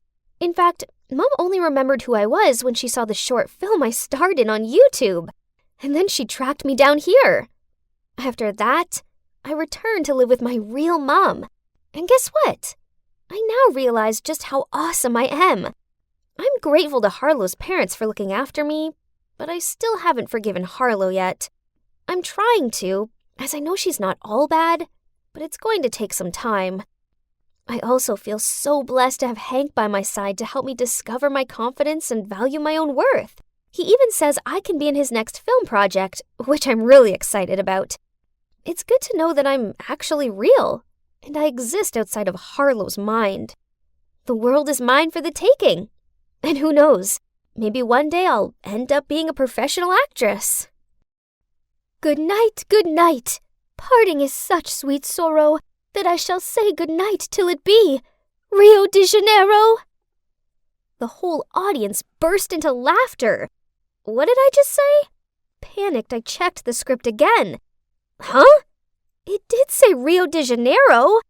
Ugh, I know she's behind it. Lisa! She must have messed with my script. You're probs wondering why I didn't run down to the stands and give her a taste of my shoe? Well, it's complicated. You see, Lisa and I used to be best friends. When I was 7, my family moved to this town, and Lisa was my neighbor. Back then, Lisa always seemed lonely, as she didn't have any siblings. Her mom was busy with work, and her dad was away on business. So I often came over to hang out with her, and eventually we became the best of friends. We had so many things in common. Oh, and even her dad was a cop, just like my dad. Lisa never mentioned him, but I know she missed him. But then our 10 years of friendship was recently ruined, just because of some boy. You see, Lisa liked this guy called Brent at school. So being the great friend I am, I tried to help. But Lisa found out that he'd been messaging me and thought that I was flirting with him behind her back. I tried to explain many times, but she refused to listen. So now, I became her reluctant enemy. Her sneaky tricks became commonplace. And on this occasion, she won, as she got the role of Juliet, while I was just a boring maid. On the day of the play, after finishing the final rehearsal, Lisa suddenly walked up to me and smiled. Sorry about the audition. I've been thinking about it a lot and realized how childish I was. Then Lisa handed me a bottle of my favorite juice to make up. Okay, that's strange. Does she have 2 completely different personalities inside her or something? Or did she realize how great of a friend I am not to resent her petty tricks? Anyways, seeing as it was her birthday and all, I happily took the bottle of juice and wished her good luck. However, 15 minutes before the performance, I had the worst cramping pains in my stomach. I sprinted at rocket speed to the bathroom, and by the time I got out of there, the show was pretty much over. And guess what? I hadn't had anything that day, except for the juice Lisa gave me. Unbelievable! She did it to me again! I then rushed into the lounge of the drama club and rummaged through Lisa's bag. Bingo! Inside was a bottle of laxatives. She put it in my drink so I couldn't participate in the show. Ex-best friend or whatever, there's no way I'm gonna let her get away with it this time. Then suddenly, I found a vintage pocket watch sticking out from the innermost compartment of her bag. I held it in my hand and saw that the number 1999 was engraved on it. Why did it look so familiar? Don't touch my father's belongings! A voice sounded from behind me, and the next thing I knew, Lisa snatched the pocket watch from my hand. Why was she angry? I mean, I was the one who got done over, not her. And also, what did she mean by her father? I was still thinking about it when I arrived home, and suddenly saw someone sneaking around outside Lisa's house. Isn't that Dad? My dad looked around and then placed a beautifully wrapped gift in front of her door. It must be Lisa's birthday present, but why didn't he just hand it to her directly? When my dad came back inside, I quickly rushed over to him and asked, Hey Dad, do you remember the pocket watch that you love so much? I haven't seen it for a while. Where did you put it? Dad seemed to be flustered by my question. Then he muttered that he'd sold the watch to a pawn shop. I just nodded, but I knew he was lying, as he treasured that watch too much to ever sell it. Why did he give it to Lisa, then lie to me? Could it be that Lisa is my dad's illegitimate daughter? And the fact that my dad insisted on moving here, was it just so he could be close to his mistress and his child? Ugh! Lisa had stolen my role, and now she wanted to take my dad away from me too. I'd had enough. It's time for me to give her a taste of her own medicine.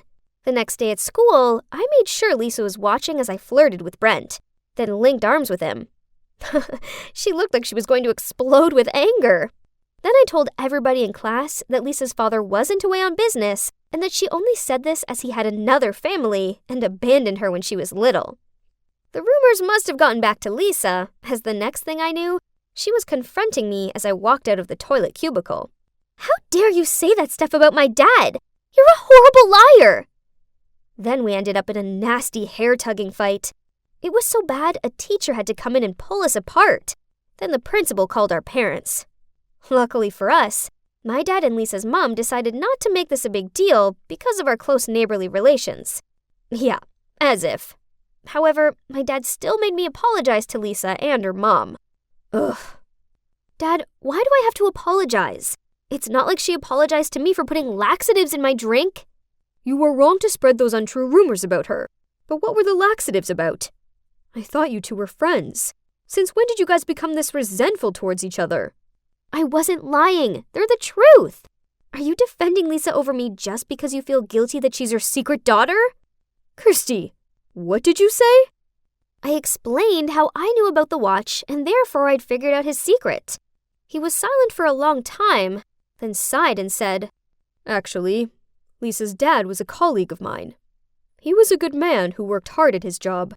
We had this difficult case involving a notorious criminal gang and, unfortunately, her dad passed away while on duty. In his last moments, he gave me his pocket watch as a memento and asked me to look after his 4-year-old daughter, Lisa. Her mom and I couldn't break the heart of that little girl, so we said her father was away from home on business and would return when she'd be 18 years old. As for me, I would pretend to be her father to occasionally send gifts and letters to her. When you and Lisa were 7, I decided to move here in order to easily take care of her. And as you know, I gave her that pocket watch, her father's last memento. But why did you lie to her like that? Lisa was too young at that time to accept such an ugly truth. Her mom and I didn't have much choice either. I was expecting her to get used to it and stop waiting for her dad, but it's true that we didn't expect things to be like this. On her last birthday, I continued to play the role of her father and left a present at the door with an apology for not being able to come home due to a busy schedule. But we know we can't keep this from her anymore. It's heartbreaking to see her longing for her dad so persistently. So, it turned out that all my speculations were wrong. Not only that, but I also spread false rumors and hurt my friend. Oh God, what had I done?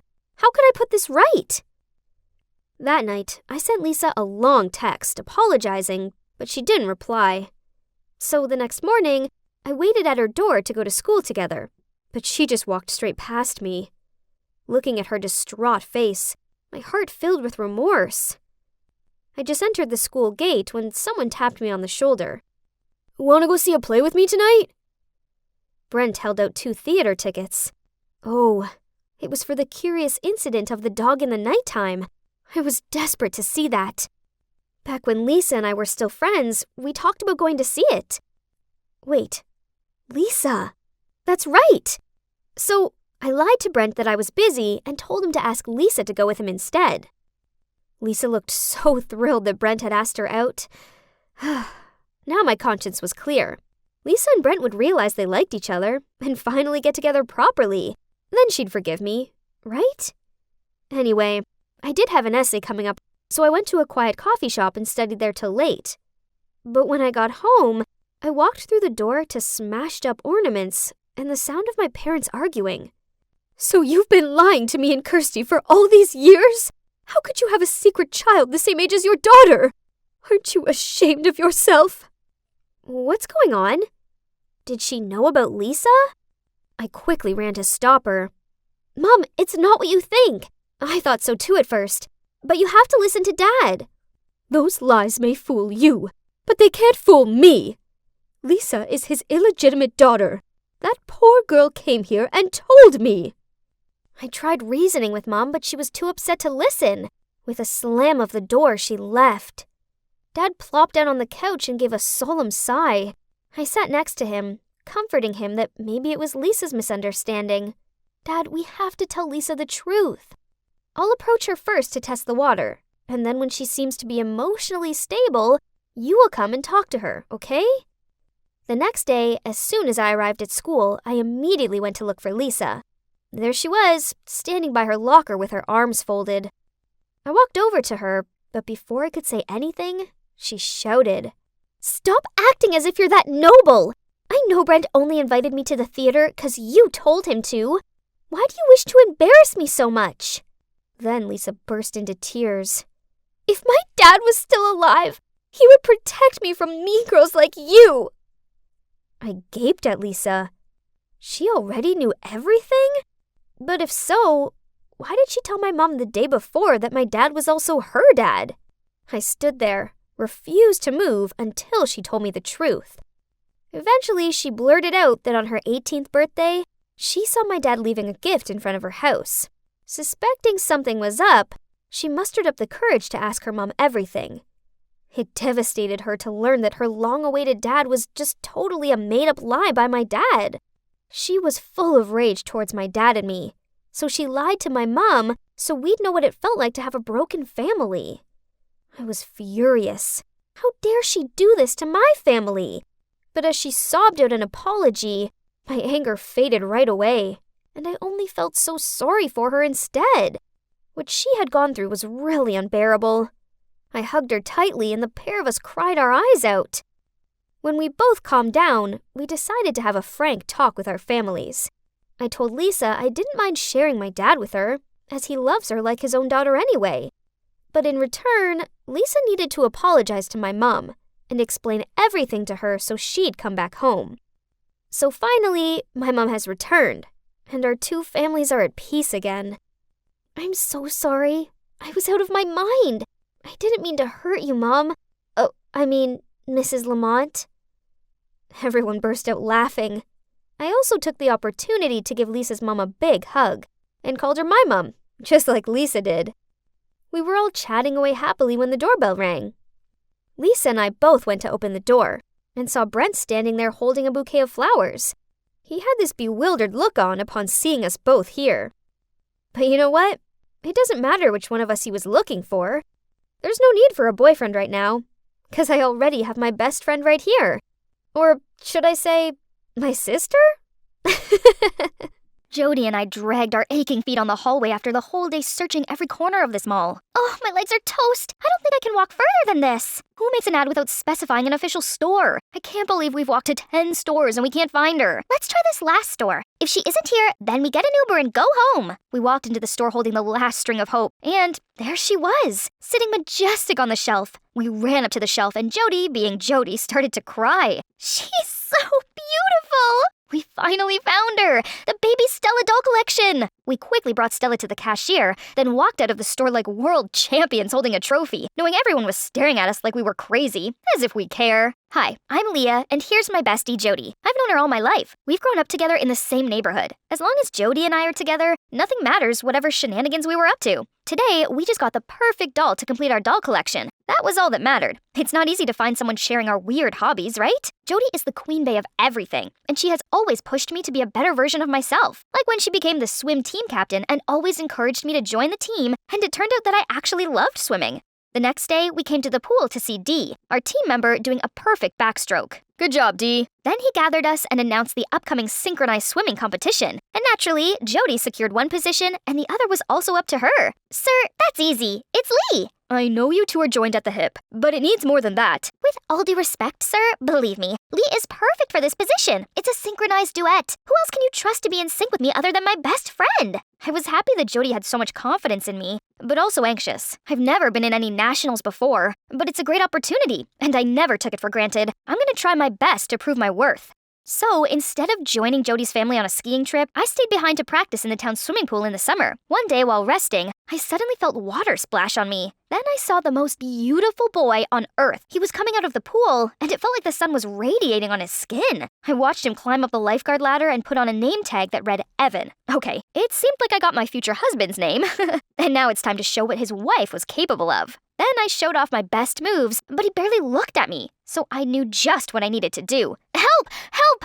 I'm drowning! Right at that moment, Evan dashed into the pool and rescued me like a brave knight. You saved me! Wow, you're so strong! And you are so pretty. and then he winked at me. Ho ho ho, I guess I drowned again in those eyes. From that day, I started going to the pool every day. Evan always waved at me, but that was all. He never made a move to come near me again. I couldn't fake drowning every day at the pool, so I settled for the friendly waves. Finally, Jody was back from the holiday. So tell me everything about the mystery lifeguard. He was so gorgeous, but I'm not sure about him. He hasn't asked for my number yet. You should have walked up that ladder and said, "Hey, mister, do you like me or not? Because time is running out." That's definitely what you would do. Exactly. Like yesterday, I was at the mall with my mom and I saw a boy, Mark, at the ice cream stand. He was drop dead gorgeous. I walked straight up to him, took his phone, put my number in it, and told him to call me. And he did that night. Whoa, would that work with Evan? Only one way to find out. The next day, I mustered my courage and marched straight up to Evan. Hi, Lee, right? Yes. How are you doing? Good. Hey, let's go up the lifeguard's chair. There's shade there. He offered his hand to help me go up there. Actually, I wanted to talk to you sooner, but it's kinda super busy here the past few days. You know. Oh, that's it. I sat next to Evan as he paid close attention to everything happening in the pool. We talked, we laughed, and I even felt his fingers brush over mine. Talking with him was so fun that I forgot the mission today. Ask his number. It's all right. We had loads of time for this. But all that went away when I got to the pool the next day, and he wasn't there for the days after. There was still no sign of him. He came and went just like a fever dream, leaving me aching in a quick fever of first love. Well, his loss. He had all summer to ask you out, and he didn't. Good riddance. Yeah, but I should have just asked him out like you suggested. Come on, forget about him. Now, let's focus on an important issue. My birthday. As always, it's gonna be the biggest event before school resumes. And you know what? Mark's gonna be my escort. Ooh, dreamy Mark is coming. Can't wait to meet him. Just like Jody described, her parents spared no expense. Her party was packed with all friends at school and some of her social circles that I've never seen before. But in the middle of them was, for a second, it felt like I was dreaming, like I'd spent the entire summer dreaming of this face. Evan was here in flesh and blood. I was about to confront him, then, You came! Lee, meet Mark. Mark, it's Lee, my bestie. what? My head was spinning. So Evan was also the Mark guy Jody had been talking about the whole summer? How could it be? When Jody spared herself to other guests, I dragged him to the corner. Evan, what are you doing here after disappearing all this time? And Mark? What's with the name? Actually, my name is Mark. The pool was too cheap to make a new name tag for me, so they made me wear an old one for a former employer. And I just took the lifeguard job in the summer. Things just got a little hectic, so I forgot to tell you. I never planned to hurt a beautiful girl like you. What? No! You don't get to flirt with me anymore! Besties like the same guy. How could it be more typical of dramas? No, sisters first. Jody was with him, so I'd better stay away. That's right, there's no other way. With the decision having been made, I tried to hold my aching heart to sleep. Until the next day at school. I was grabbing things from my locker when someone startled me. Hey, Lee! It's great to see you again. Evan? Mark? Why are you here? I go here now. Now I could swim in your beautiful eyes every day. See you around, gorgeous. That's not good. Lee? What's going on? Why was Mark looking at you like that? Oh, screw. She saw that? That's it. It's better that she heard it from me and not from someone else. I took her to a quiet spot and explained everything to her. The look on her face was not reassuring. So, are you saying that Mark is Evan, the lifeguard? Then let's go to the pool to check. I already told you he doesn't work there anymore. We can ask Mark directly instead. Excuse me? Asking him? Sorry, I'm not like you to ask this kind of question. What does that mean? I just see you're making excuses to steal my boyfriend. Stop being Delulu. What? Talking about Delulu, Mark is not your boyfriend yet. Let's see who can win him. Challenge accepted, bestie. I couldn't believe in my ears. Jody had been thinking of me like that all this time? I came to school the next day to see Jody and her other friends marching in the hall. Mark, let this smile always on your face, 'cause when you smile, the whole world stops and stares for a while. Classic Jody. But flashy things don't shine. Then I approached them and faked being fainted to fall into Mark's embrace. And his gallant caught me before knowing what happened. Oh, you saved me again. How can I pay you back, my love? I could see the fire burning in Jody's eyes. At lunch, I went to the canteen with Mark. I could feel the distance of the time wore away. But it's nice to talk to Mark/Evan again. But Jody, out of nowhere, sat down beside him. Hi, Mark. And Lee? Watch out your food, Mark. Do you know one time she was so hungry that she stole her date's food while he was in the restroom? So, do you know, Judy used to devour the whole turkey on Thanksgiving? She just peed into the pool last week. You know that? Hey, it's just an accident. And you bought your mom's Gucci bag and blamed it on your brother. Not as interesting as you still needing your mom to sing a lullaby every night. Geez, I wish American presidential elections could be as hot as girl fights. Too frustrated, I blurted out every secret we kept together since we were kids, until teachers stopped us. We had to clean every single corner of the pool as punishment. Let me help you, Jody. Thank you, bestie. Yeah, bestie my butt. And just like that, the Third World War continued. The whole school started whistling about the famous friend duo of the school turning to bark at each other.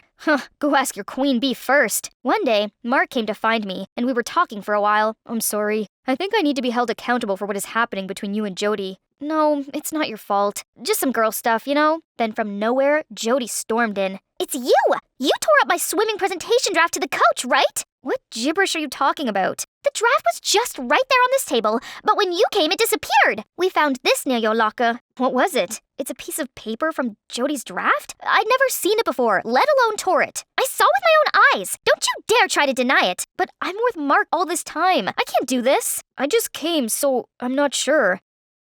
Enough with your lies. You'll no longer be accepted in our team. Get out! What? You can't. Don't forget I'm your partner in the upcoming competition. Of course I can. I'm the team captain, and Dee will be my partner. Everything was happening so fast. My head was spinning. What's going on? I've never done such things. But Mark? Why didn't Mark defend me when he knew I was innocent? Was everything worth fighting for that guy? Now I felt like I lost everything. My best friend, my swimming spot. When it's already bad, Mom knocked my room with the most terrible news. Hey, what's going on with you and Jody? Nothing. Nothing? So why is she burning your dolls? What? I looked through the window to see her burning our collection. I immediately ran to her house. Jody, no, please. She didn't. She let it all burn. That was it. Our friendship was burnt to ashes like our dolls. A few days later, Jody and Mark became official. Thanksgiving came, but I felt lonelier than ever. Not because Mark chose Jody, but our dying friendship. So I came to the swimming pool in town. While letting myself float on the water, I heard a very familiar voice. Lee, is that you? Oh my god, I hoped I would bump into you here. Don't even speak to me, you devil. Did I do something wrong to you? You ask? You forgot what you've done to me a few days ago? But I was in Switzerland until yesterday. Turns out he went to a military school in Switzerland and only returned home on holidays. And Mark was actually Evan's twin. So I'd been fooled all this time? The news hit me with the utmost shock. All the suppressed emotions were blurted out with the tears. Evan pulled me in his embrace and listened to every word. I'm sorry my brother must have been messing with you. I'll handle this, I promise. A few days later, Evan asked me to go to the cafe near school to talk about the truth he learned. We stepped inside to see Jody sitting here with her new boyfriend and new best friend. I was about to leave, but Evan pulled me back. Trust me, will you? Then he held my hands and walked me towards them. Upon seeing Evan, Jody couldn't hide her shock. Huh? You look like my boyfriend! Yes, I'm his twin brother. Right, Dee? You know her too? She is our sister. Well, half-sister. We have different last names. Then Evan told everything. But you know what was new? And here is your presentation, Jody. It's my sister who hid it, not Lee. I gave you the chance to come clean, but you refused it. I'm disappointed, Dee. But why blaming me? Because it's always been you. Jody will always choose you just because you're her best friend. How fair is it? I'm also a good swimmer, you know. So at Jody's birthday party, she overheard Mark talking with me. That's when an idea came to her. She asked Mark to help her cause a rift between me and Jody, so that she would replace me to become Jody's partner in the swimming competition. So you ruined our friendship for this? Then Jody ran out of the cafeteria. It felt good that I'd been vindicated, but it hurt that breaking our friendship was so easy. The next few days were not getting any better. Jody was calling nonstop to apologize, but I wasn't ready to listen to her. One day I heard Jody and Mark talking. I apologized for everything. My sister wanted a spot on the team, so I just want to help. But I thought by doing that I could know what your feelings are if there's someone else like me, because from the beginning I already fall for you. I don't know what is real or not real anymore, Mark, but I can't forgive you. At least now. I'm sorry, but whatever happened between us is over. Things were messed up for Jody as well. The next day, I answered the door to see Evan, Mark, and Dee there. We apologize for what happened. We didn't think clear before doing that. I let jealousy take over me. I'm sorry for things going bad between you and Jody. It's no use being mad this time, at least. Everything was settled in some ways. I am really sorry about my messy family. Please, I heard enough sorry these days. So how about that? I should have done this long ago. Do you want to get ice cream together sometime? I thought you'd never ask. And, Lee, I have decided to leave the team. I can't be there after all of this. But how about Jody? I ran to the school gym, knowing the chaos that was going already. Look at this mess you girls have made. How are you supposed to join the competition without a partner? I'm sorry. When the coach left, she jumped into the water and let it take over her. So I joined her. Hey, I can be your partner. Lee? No, I don't deserve it. I was stupid. I burnt our dolls and I threw away our friendship. Yeah, you were pretty stupid. And you hurt me. But it's okay. I'm here because you need me. And regardless of anything, I'm always going to be there when you need me. I'm so sorry. It's okay. We both learned the lessons of being calm before saying anything regretful. And now, let's win this thing. Yes, with you, bestie, I can always win. Ow. Jess, can we please take a break? 15 minutes, okay? I'll go grab some Oreos. Our favorite! Ugh, I hate chemistry. And it doesn't like me either. The only thing I know is that cafe has 2 chemical elements in it. Calcium and iron. My parents are freaking out that I'll fail it. I don't know why. I mean, it's not like I want to be a scientist or anything. Anyway, they asked Jessie to tutor me. Currently, my grade's still lingering around the F mark, but there's no way I'm finding a new tutor. Why, you ask? Well, because Jess and I are the perfect match. We're both addicted to online shopping and love to read about the latest scandals to hit social media. And that quickly turned us into best friends. And this is my ABCDEFGH boyfriend, Bryce, which means attractive, brilliant, cute, darling, elegant, funny, gorgeous, and hot. I love him. So, you're probably wondering how I met such an awesome college boy? Well, it's all thanks to Jess, really. As turns out, she's one heck of a wingwoman. So, one time during the break, Jess was looking up her college forums when I spotted Bryce in one post. Wow, that's a hottie! You know him, Jess? I pointed at the post. She then replied, "He's so your type, right?" That's Bryce. I heard he's still single. Go for it. I'll get your back. Oh, that sounds interesting. I grinned back. After that, Jessie went into full-on detective mode. After only 10 minutes, she'd found what block he lived on, what he's majoring in, and even the name of his pet dog. And since then, she instructed me on how to text, reply to, and flirt with him. Cool, calm, and collected. It worked a treat, as by the end of the week, he'd asked me out on a date, and now he's my dreamy BF. He might look like the bad boy type, but underneath it all, he's sweet and shy, just like Edward Cullen. Aww. And guess what? We've been together for 2 months, and, we haven't kissed yet. But, so, how's it going with you and that hot college boy of yours? I don't know. It's just recently, I feel like he's being cold with me. Jess, I know he's read my messages, but he still takes ages to reply. And he never texts me goodnight anymore. Not like before. I'm trying. I mean, he seems happy with the pair of Jordan 4s and the new phone I bought him, but I'm not sure if he wants to be with me anymore. Course he does, girl. You're a catch. He's probably just busy with his studies. I'm afraid he's cheating on me. You know, there's this Sally girl in Bryce's class. I often see that chick following him around, acting all friendly and making excuses to ask him to do stuff for her. Ugh, don't be silly. I bet they're just friends.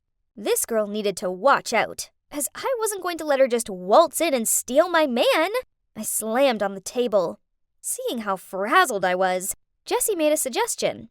We would take it in turns to follow Bryce wherever he went and find out exactly what he was up to. A few days later, I overheard Bryce on his phone talking about his study group at his house. Annoying Sally would be there too, of course. So, being the bright spark I am, I paid the pizza delivery guy to attach a microphone inside the pizza to spy on him. But, the only thing I heard was Bryce's hungry stomach. Yuck! Another time Jessie texted me. Urgent. Saw Bryce in a jewelry shop buying an expensive necklace. Must be for Sally. Sorry. Fuming, I power walked the 20 blocks to his house But his mom answered the door and proudly showed off the sparkly necklace Bryce had bought her for her birthday. Oops. Then, on one of my days to follow him, I decided to go in disguise. The problem being it was 28 degrees, so my choice of Sherlock Holmes outfit and fake beard wasn't the best idea. I'd just followed him into a grocery store when the world began to black out and I tumbled straight into a display of cans. The last thing I saw was a group of people leaning over me, including a confused-looking Bryce. Babe, you're awake. But why the freaky costume? I sighed, then replied, I'm sorry. It's just you've been so distant recently. Don't you like me anymore? He chuckled. Maddie, of course. I'm just busy with my graduation thesis. You know, I'm in my final year. Aha! So we were all good. Yay! So the next day, I bought us a set of those seriously cute couples rings from Tiffany & Co. to mark this. Peace was restored. At least for a short time. Lately, whenever we went out on a date, Bryce didn't pay attention to my words anymore and just had his eyes glued to his phone screen. Oof! He even chuckled and had this suspect twinkle in his eyes. So I tried leaning over to him to see what was so funny, but I couldn't see a thing, as his screen brightness was lowered to the minimum. What are you doing? I snatched his phone, but what? Wrong password. I bought him this and set the password as our anniversary. Why won't you let me look at your phone? What are you hiding? Nothing, Mads. I just like my privacy sometimes, that's all. Now, come on, baby boo. I'll get you a chocolate muffin. There's no way I was turning that down, especially as thinking about it, it's the only thing he'd ever bought for me. But as I nibbled on my muffin and watched him transfixed on his phone, I couldn't shake away the feeling that something was wrong. I couldn't drag Jessie into this mission, as her studies were occupying her attention at the moment. It's okay. I can solo it. And this time, I won't faint. I swear. I did my research and found the perfect spy software. I know, I don't normally condone this sort of behavior, but Bryce was hiding something, and I needed to find out what it was. The software was simple to use. I just had to find a way to install it on Bryce's phone. The app itself could be hidden, leaving me free to read his messages without him ever finding out. Perfect! Mission 1. How to install that software on Bryce's phone in a really short time? This is not an easy task, as Bryce is so obsessed with his phone, he even sleeps with it. On a few occasions, he does move away from it, but it's for a few minutes max, meaning I needed to move fast. It took me a whole day of practicing to beat the 3-minute mark. I tried it over and over on 4 different phones and at different times of the day to make sure it'd work under any circumstance. By the end of it, I couldn't bend my fingers. Ouch! Mission 1 done. Successfully trained even under time pressure. Mission number 2, detect his passcode. I didn't know what his dumb passcode was, only that it certainly wasn't our anniversary. We went to the cafe and, as usual, he was stuck on his phone. So I held up mine, pretended to be playing games, but actually turned on the camera and started recording so I could track the position of his fingers later when typing the passcode. It took hours. Literally. Bryce eventually gave his phone a break to order some snacks. So after that, he had to unlock his phone again. Phew! Finally, after an hour-long video, I've gotten the footage I needed. Okay, Detective Maddie, ready, set, go. I rewatched the video and started analyzing it as soon as I got home. I stared at the screen with my eyes, following Bryce's hand movements. He could be fast, but honey, your girl is already a step ahead. It didn't take long till I figured out the digits. Easy peasy. Mission 3. Action. What better way than a lovely picnic to complete my quest? And as expected, Bryce just sat there, phone in hand, the whole time. Ugh. I wasn't even sure on how I could carry out this task anymore, but I told myself that the time would surely come. After a few hours, he was bored to death, and without even looking at me, he grumbled, Babe, let's just go home. I immediately shouted out, No! Not until it's so nice out here. I want to stay a little longer. You just take a nap. Fine. Wake me up when you're ready. I waited patiently for him to fall asleep. He was making these light snore sounds. Ugh, cute. I was so nervous. I bit down on my bottom lip as I gently pulled his phone out of his pocket. Then I turned my back to him and typed in the passcode with my shaky hands. And I was in! Yeah! I was so happy that I almost forgot and screamed. I did it all in record time. But he suddenly turned around. What you doing, Maddie? Can we go home now? He yawned. OMG. My heart stopped. Just a few more minutes. I'm editing the cute pics we took. Well, hurry up. Phew, that was a close one. I grabbed my phone to check if it worked, then I turned on the silent mode ASAP, but it still woke him up the second time. As much as I wanted to snoop through his messages, I knew they'd have to wait, so we went home. Ugh! Talk about girl message overload. There were dozens, all of them craftily saved under names such as Monitor and Professor. He'd even used my pickup line on some of them. Are you made of copper and tellurium? Because you're cute. Ew! Then I suddenly spotted a familiar face. Jessie? What? My bestie was secretly dating my BF? My heart sunk. This sucked. It didn't make any sense. If Jessie liked Bryce from the start, then why had she encouraged me to flirt with him? Jeez, the messages between them went way back. Then I saw one that broke my heart all over again. Maddie's family is loaded. Baby, let's pretend to be her BF, and she'll buy you whatever you want. Just don't take it further.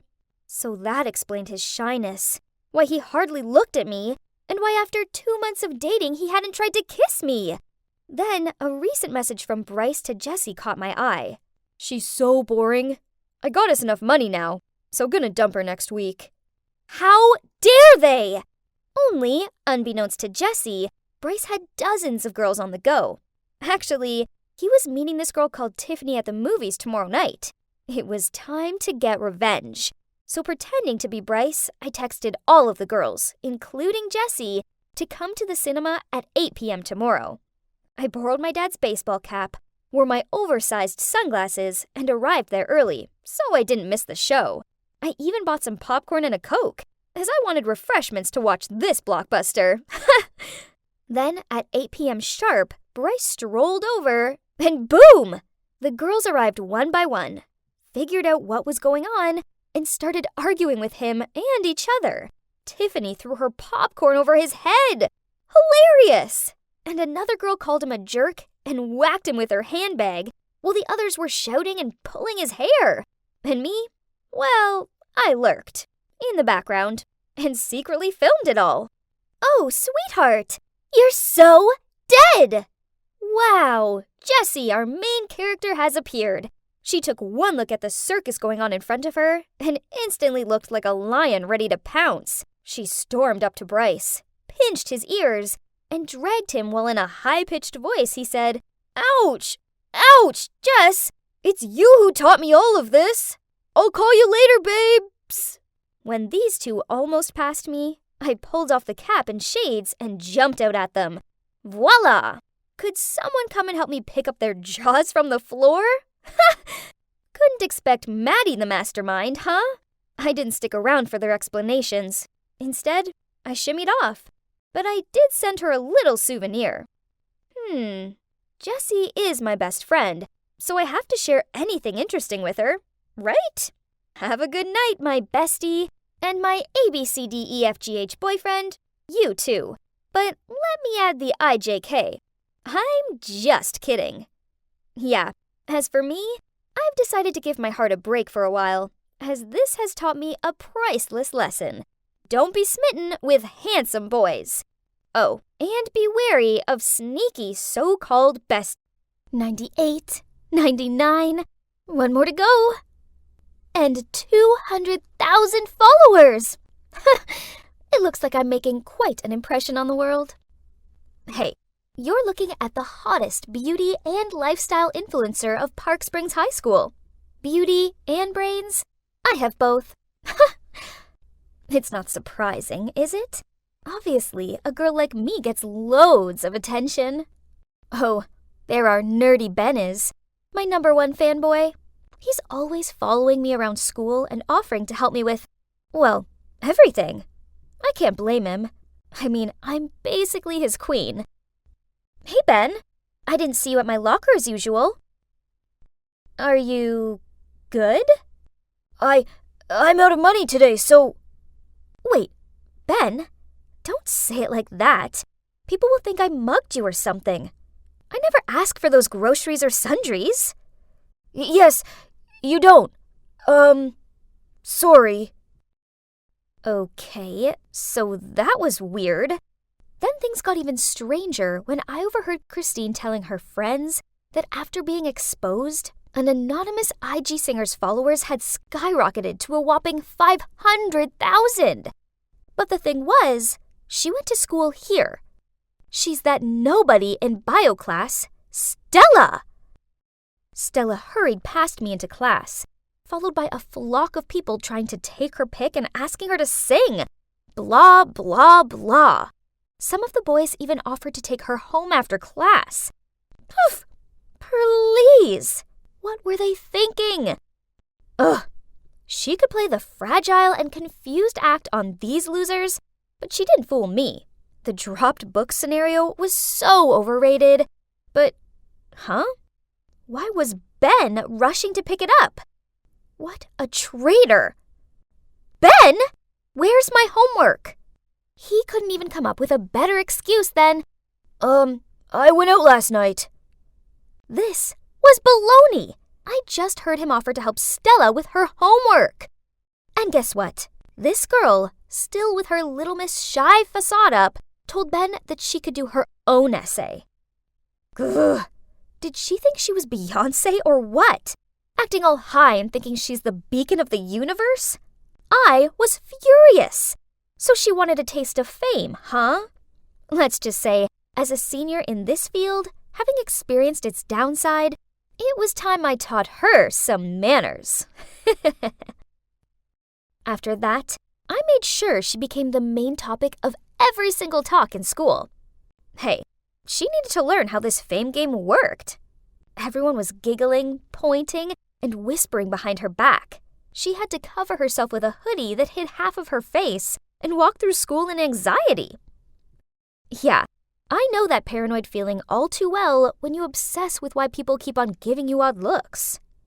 Then one day, I was putting my books back in my locker when I glimpsed someone running past me crying. It was Stella. And she dropped a note that said, "If I were you, I wouldn't have shown up at school ever again. You're a joke." Gosh, do people even say these things? This was way too harsh. What happened? For God's sake. He didn't think I was the one who wrote this, did he? From that day on, Ben completely ignored me. And worse, he was glued to Stella, comforting her as people talked behind her back. Ugh. Then one day, I was tying my shoelaces when I heard some cheerleaders trying to open someone's phone.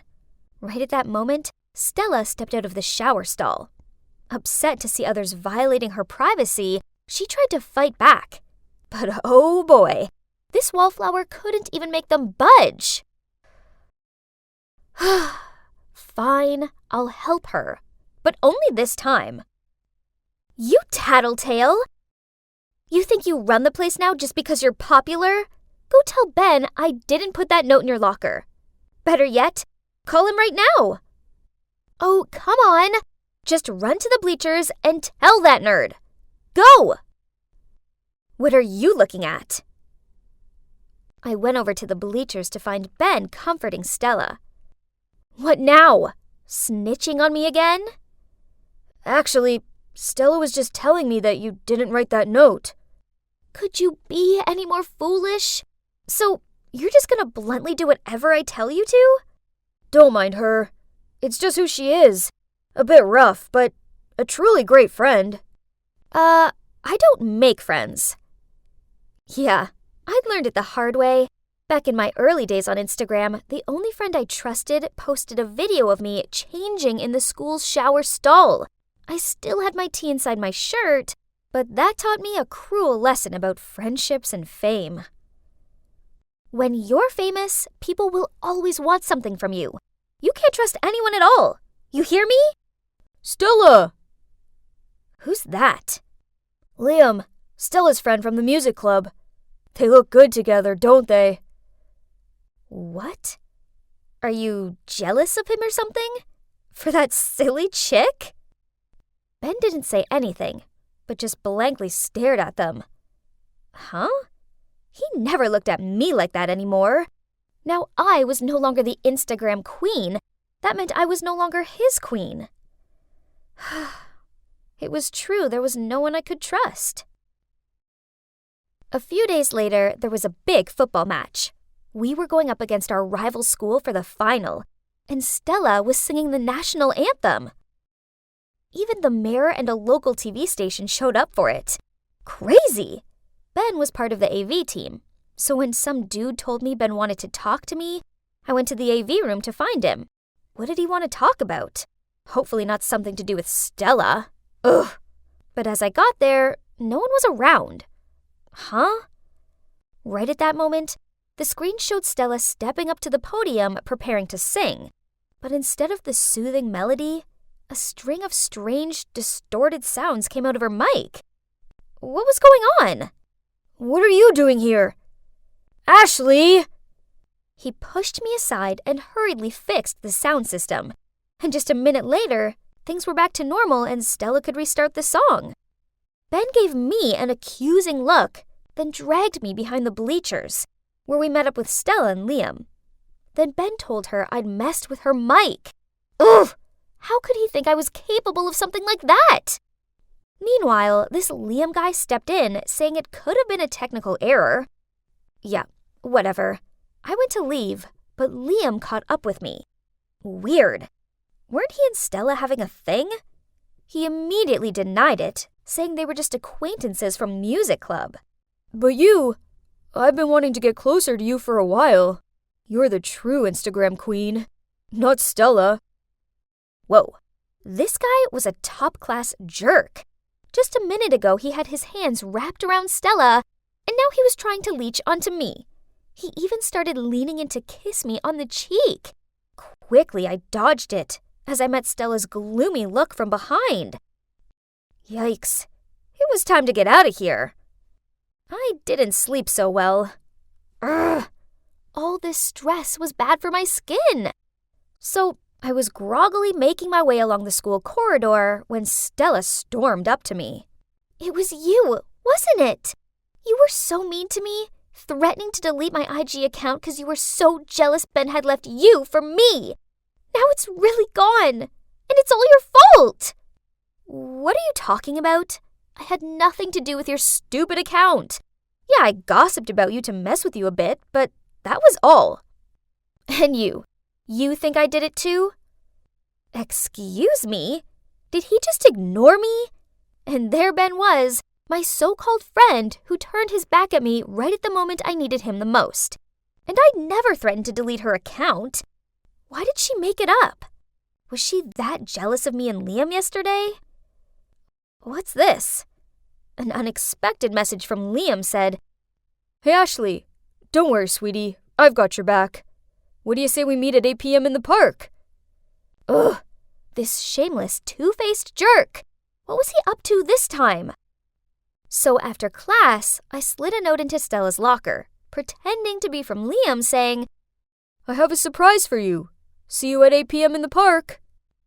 I arrived on time to find Liam already waiting. He kept putting on this simping act like he was madly in love with me or something. I can help you prove everything, and I only ask for one tiny favor, that you'll be my girlfriend. You can do that? But how?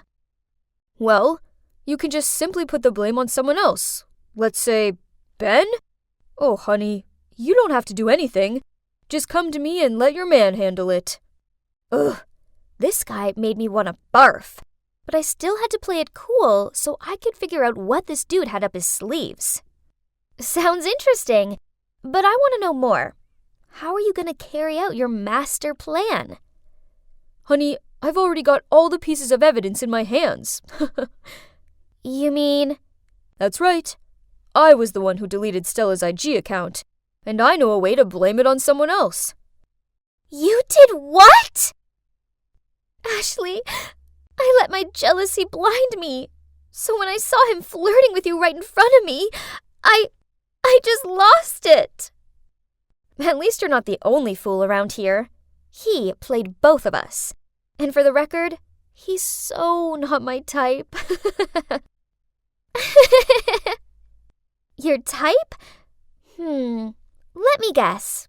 Someone like Ben? He's such an idiot. He'd never realize I have feelings for him.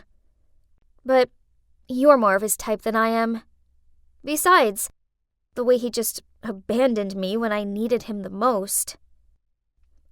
Ashley, I didn't mean to hurt you like that. What? You've been there the entire time? Yeah, I've heard it all, including the part about how you have feelings for me. Look, it's not what you think. I'm not into Stella that way. The thing is, I saw her singing at a coffee shop and realized right away she's my favorite anonymous singer on Instagram, so I sort of revealed her identity online. One thing led to another. I felt so guilty I just stayed by Stella's side and accidentally pushed you away. And it's not that I don't trust you. After you left, I tried to convince everyone you didn't do it, but they didn't believe me.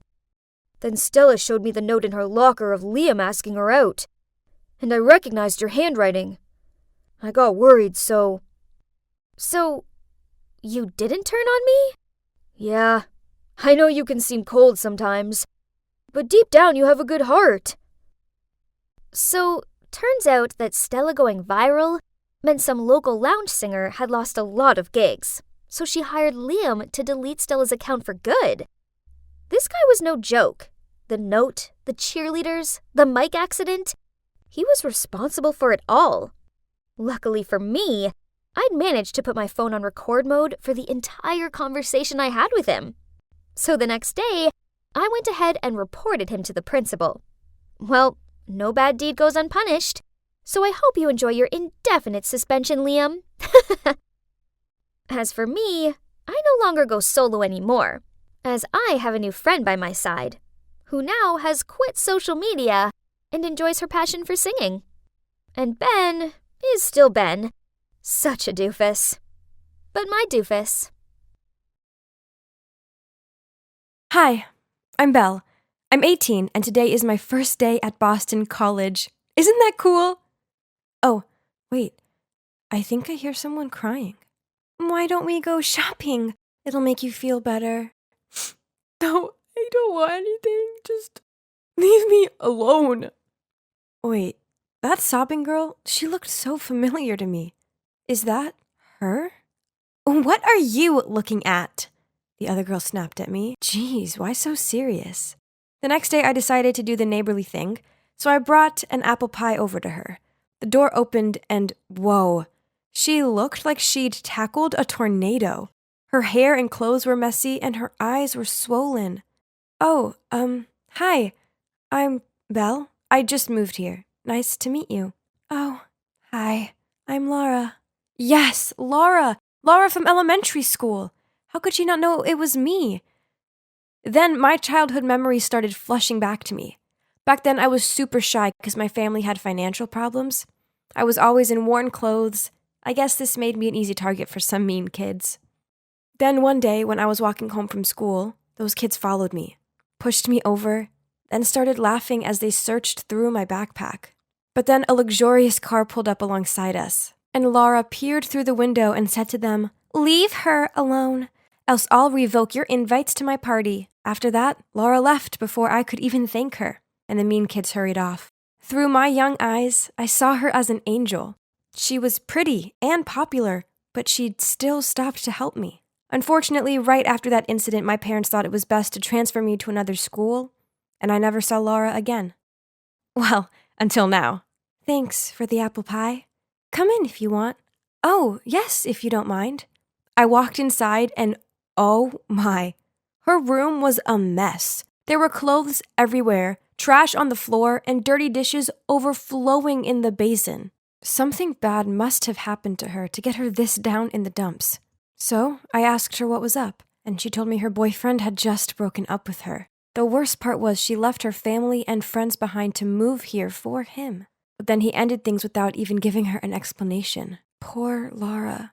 The breakup was over 2 months ago, but it still seemed to be fresh in her mind. I tried comforting her, but the more I did, the more she cried. The next day, I decided to swing by and check if she was okay. The door was ajar, so I peered inside and saw a glum-looking Laura sitting on the floor, hugging and sniffing something. Laura? What are you doing?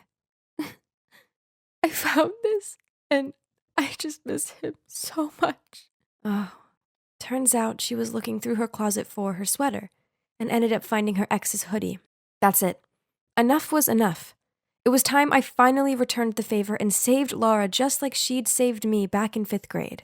You'll never move on if his things are staring you in the face. I told her it was time to get her ex's belongings. And you know what? She had a whole big box of his stuff. I took a look, and that's when I saw a photo of them. This is him? I couldn't hide my surprise. Yeah, that's Cameron, my boyfriend, or should I say my ex? Why do you ask? Oh, nothing. Just thank God you're not together anymore. The word jerk is written all over his face. Then we threw the whole box in the dorm's dumpster downstairs. The poor girl looked like she wanted to jump right in there to retrieve it. I'm going to help you get over this guy. I promise. You're about to discover just how fun being single can be. Oh, you're single too? Yeah, of course. Now that her ex's stuff was in the trash where it belonged, it was time to live our best happy single lives. Each morning, I dragged Laura jogging around the park with me and showed her how to prepare delicious, healthy meals. Can you believe that she didn't even know how to boil an egg without burning the pot? Yep, I know. It's shocking. Then one time, her basin blocked up, and she was totally freaking out. I came to the rescue with my trusted plunger and showed her how to fix it. Easy peasy. And best of all, no man was needed to save these damsels. Next, I needed to show Laura how to enjoy life because all she seemed to do was slump around her room. So, on Saturday night, I dragged her and Kayla to this really cool bar. Man, I'm thirsty. Martinis? My treat. Hold up, Laura. Do you want to know how to get free drinks? And then I told her to walk past some guys, flip her hair, and wink at them with the cutest smile on her face, and bam! Just like that, we had drinks bought for us. Laura seemed very happy with what she just accomplished, and that made me happy too. Only Kayla didn't look so thrilled about it. Maybe her martini tasted too bitter. While we were having fun, my phone suddenly rang. Oh my God. I've been longing for that call. But why now? I put it on silent and continued chatting. Why aren't you answering? Oh, it's nothing. Are you sure? Seems important. Yeah, no worries. Before I could finish my sentence, I suddenly heard someone calling Laura. Laura? Oh, Jack! Hi, it's been so long. I'm surprised to see you here. Are you alone or with friends? And before Laura could introduce us, the guy stared at me. Hey, I think I know you. Nah, I don't think we've ever met. I immediately denied it. But this guy was so insistent, he kind of made me uncomfortable, that I accidentally knocked over my glass. Then I had to make a mad dash to the bathroom to clean myself up. Anyway, that night was great. I was kind of proud of myself for proving to Laura that being single wasn't so bad after all.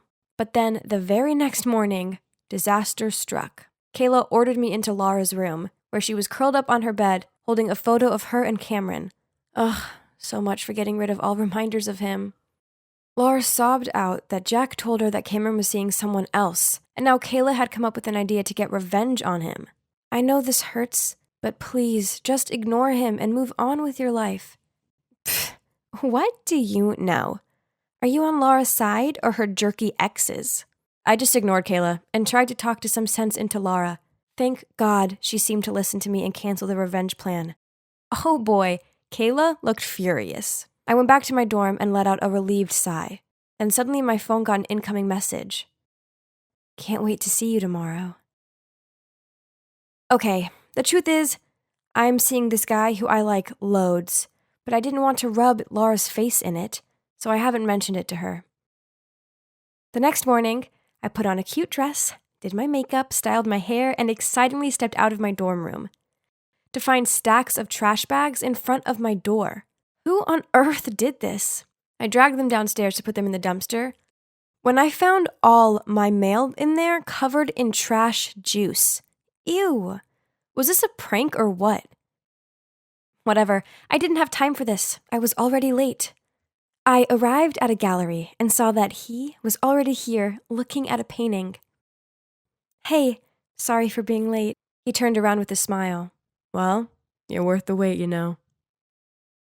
Okay, please let me explain. So, yep, that's Cameron, but it's not what you think. I met him the other month as he was helping out at an event for new students. He didn't care that I wore thrift store clothes and that my sneakers weren't cool. Instead, he saw past these things and started talking to me first. So Jack was there too, which is why he sorta recognized me. I've been texting Cameron loads, and I must confess, I think I do have feelings for him. But don't get me wrong, I didn't know Laura was his ex until I saw the photo of them. Oh boy, that sure shocked me to the core. I didn't want to tell her and not only break her heart all over again, but also destroy our friendship. That's also why I didn't care to answer Cameron's call in front of Laura when we were at the bar. And I was super lucky that Jack didn't recognize me that night, or it would have been a total disaster. I know I needed to tell Laura the truth, but first she just needs a little more time to get over Cameron. Ugh. I went home from the date with a big smile on my face, but what I saw made it instantly fade. My entire makeup collection was smashed up. What? Who would do something so mean? It took me ages to save up to buy all that. As I checked to see if any of it was salvageable, I saw a long blue hair nestled amongst the carnage. Furious, I was about to go confront her, but Kayla and Laura had already appeared in my doorway. Why did they look so angry? How could you befriend me like that when all along you were seeing my ex? So your "you don't need a man" speech was all just one big lie so you could take my guy, huh? And do you really think Cameron would like a girl like you? You can't even afford a decent handbag. Right. Let me tell you this. You will never be like one of us, and you'll never be good enough for Cameron. How could Laura think of me like that? I truly wanted to help her, like she'd helped me. I totally only have good intentions, Laura. I had no idea he was your ex when we first met. The only reason I didn't tell you sooner was because I knew you needed more time to heal. And I didn't want to hurt you because I adore you and value our friendship. Do you remember 5th grade? I was being teased by these kids and you were the only one who stood up for me. I just wanted to return the favor and help you too. But hearing you say that stuff makes me so sad. After that, I shooed them out of my room and locked the door. I refused to go to lectures and ignored all Cameron's calls and messages. Maybe Laura and Kayla were right. Cameron and I weren't meant to be. We were from 2 different worlds. Eventually, a few days later, I had to go outside. Well, because I ran out of food. When I passed by a coffee shop, I saw them, Cameron and Laura, sitting together. So Kayla was right. A rich guy like Cameron would never like an ordinary girl like me. I couldn't live in the same dorm as Laura anymore, so I was packing my stuff to move out of there. Suddenly, I heard Laura's voice. Are you running away from your problems like I did? I ignored her and continued packing. You know, I met Cameron and we had a long talk. He finally told me why he broke up with me. It was because I was too dependent on him and I couldn't do anything on my own. But you helped me stand on my own feet. And for that, I can never thank you enough. Laura, I honestly always wanted to tell you the truth. I know, but it doesn't matter anymore. You know, the important thing now is to enjoy my independent single life, right? Oh, I got you these. Kayla was way out of line, destroying your things. Also, I think there's someone who wants to see you.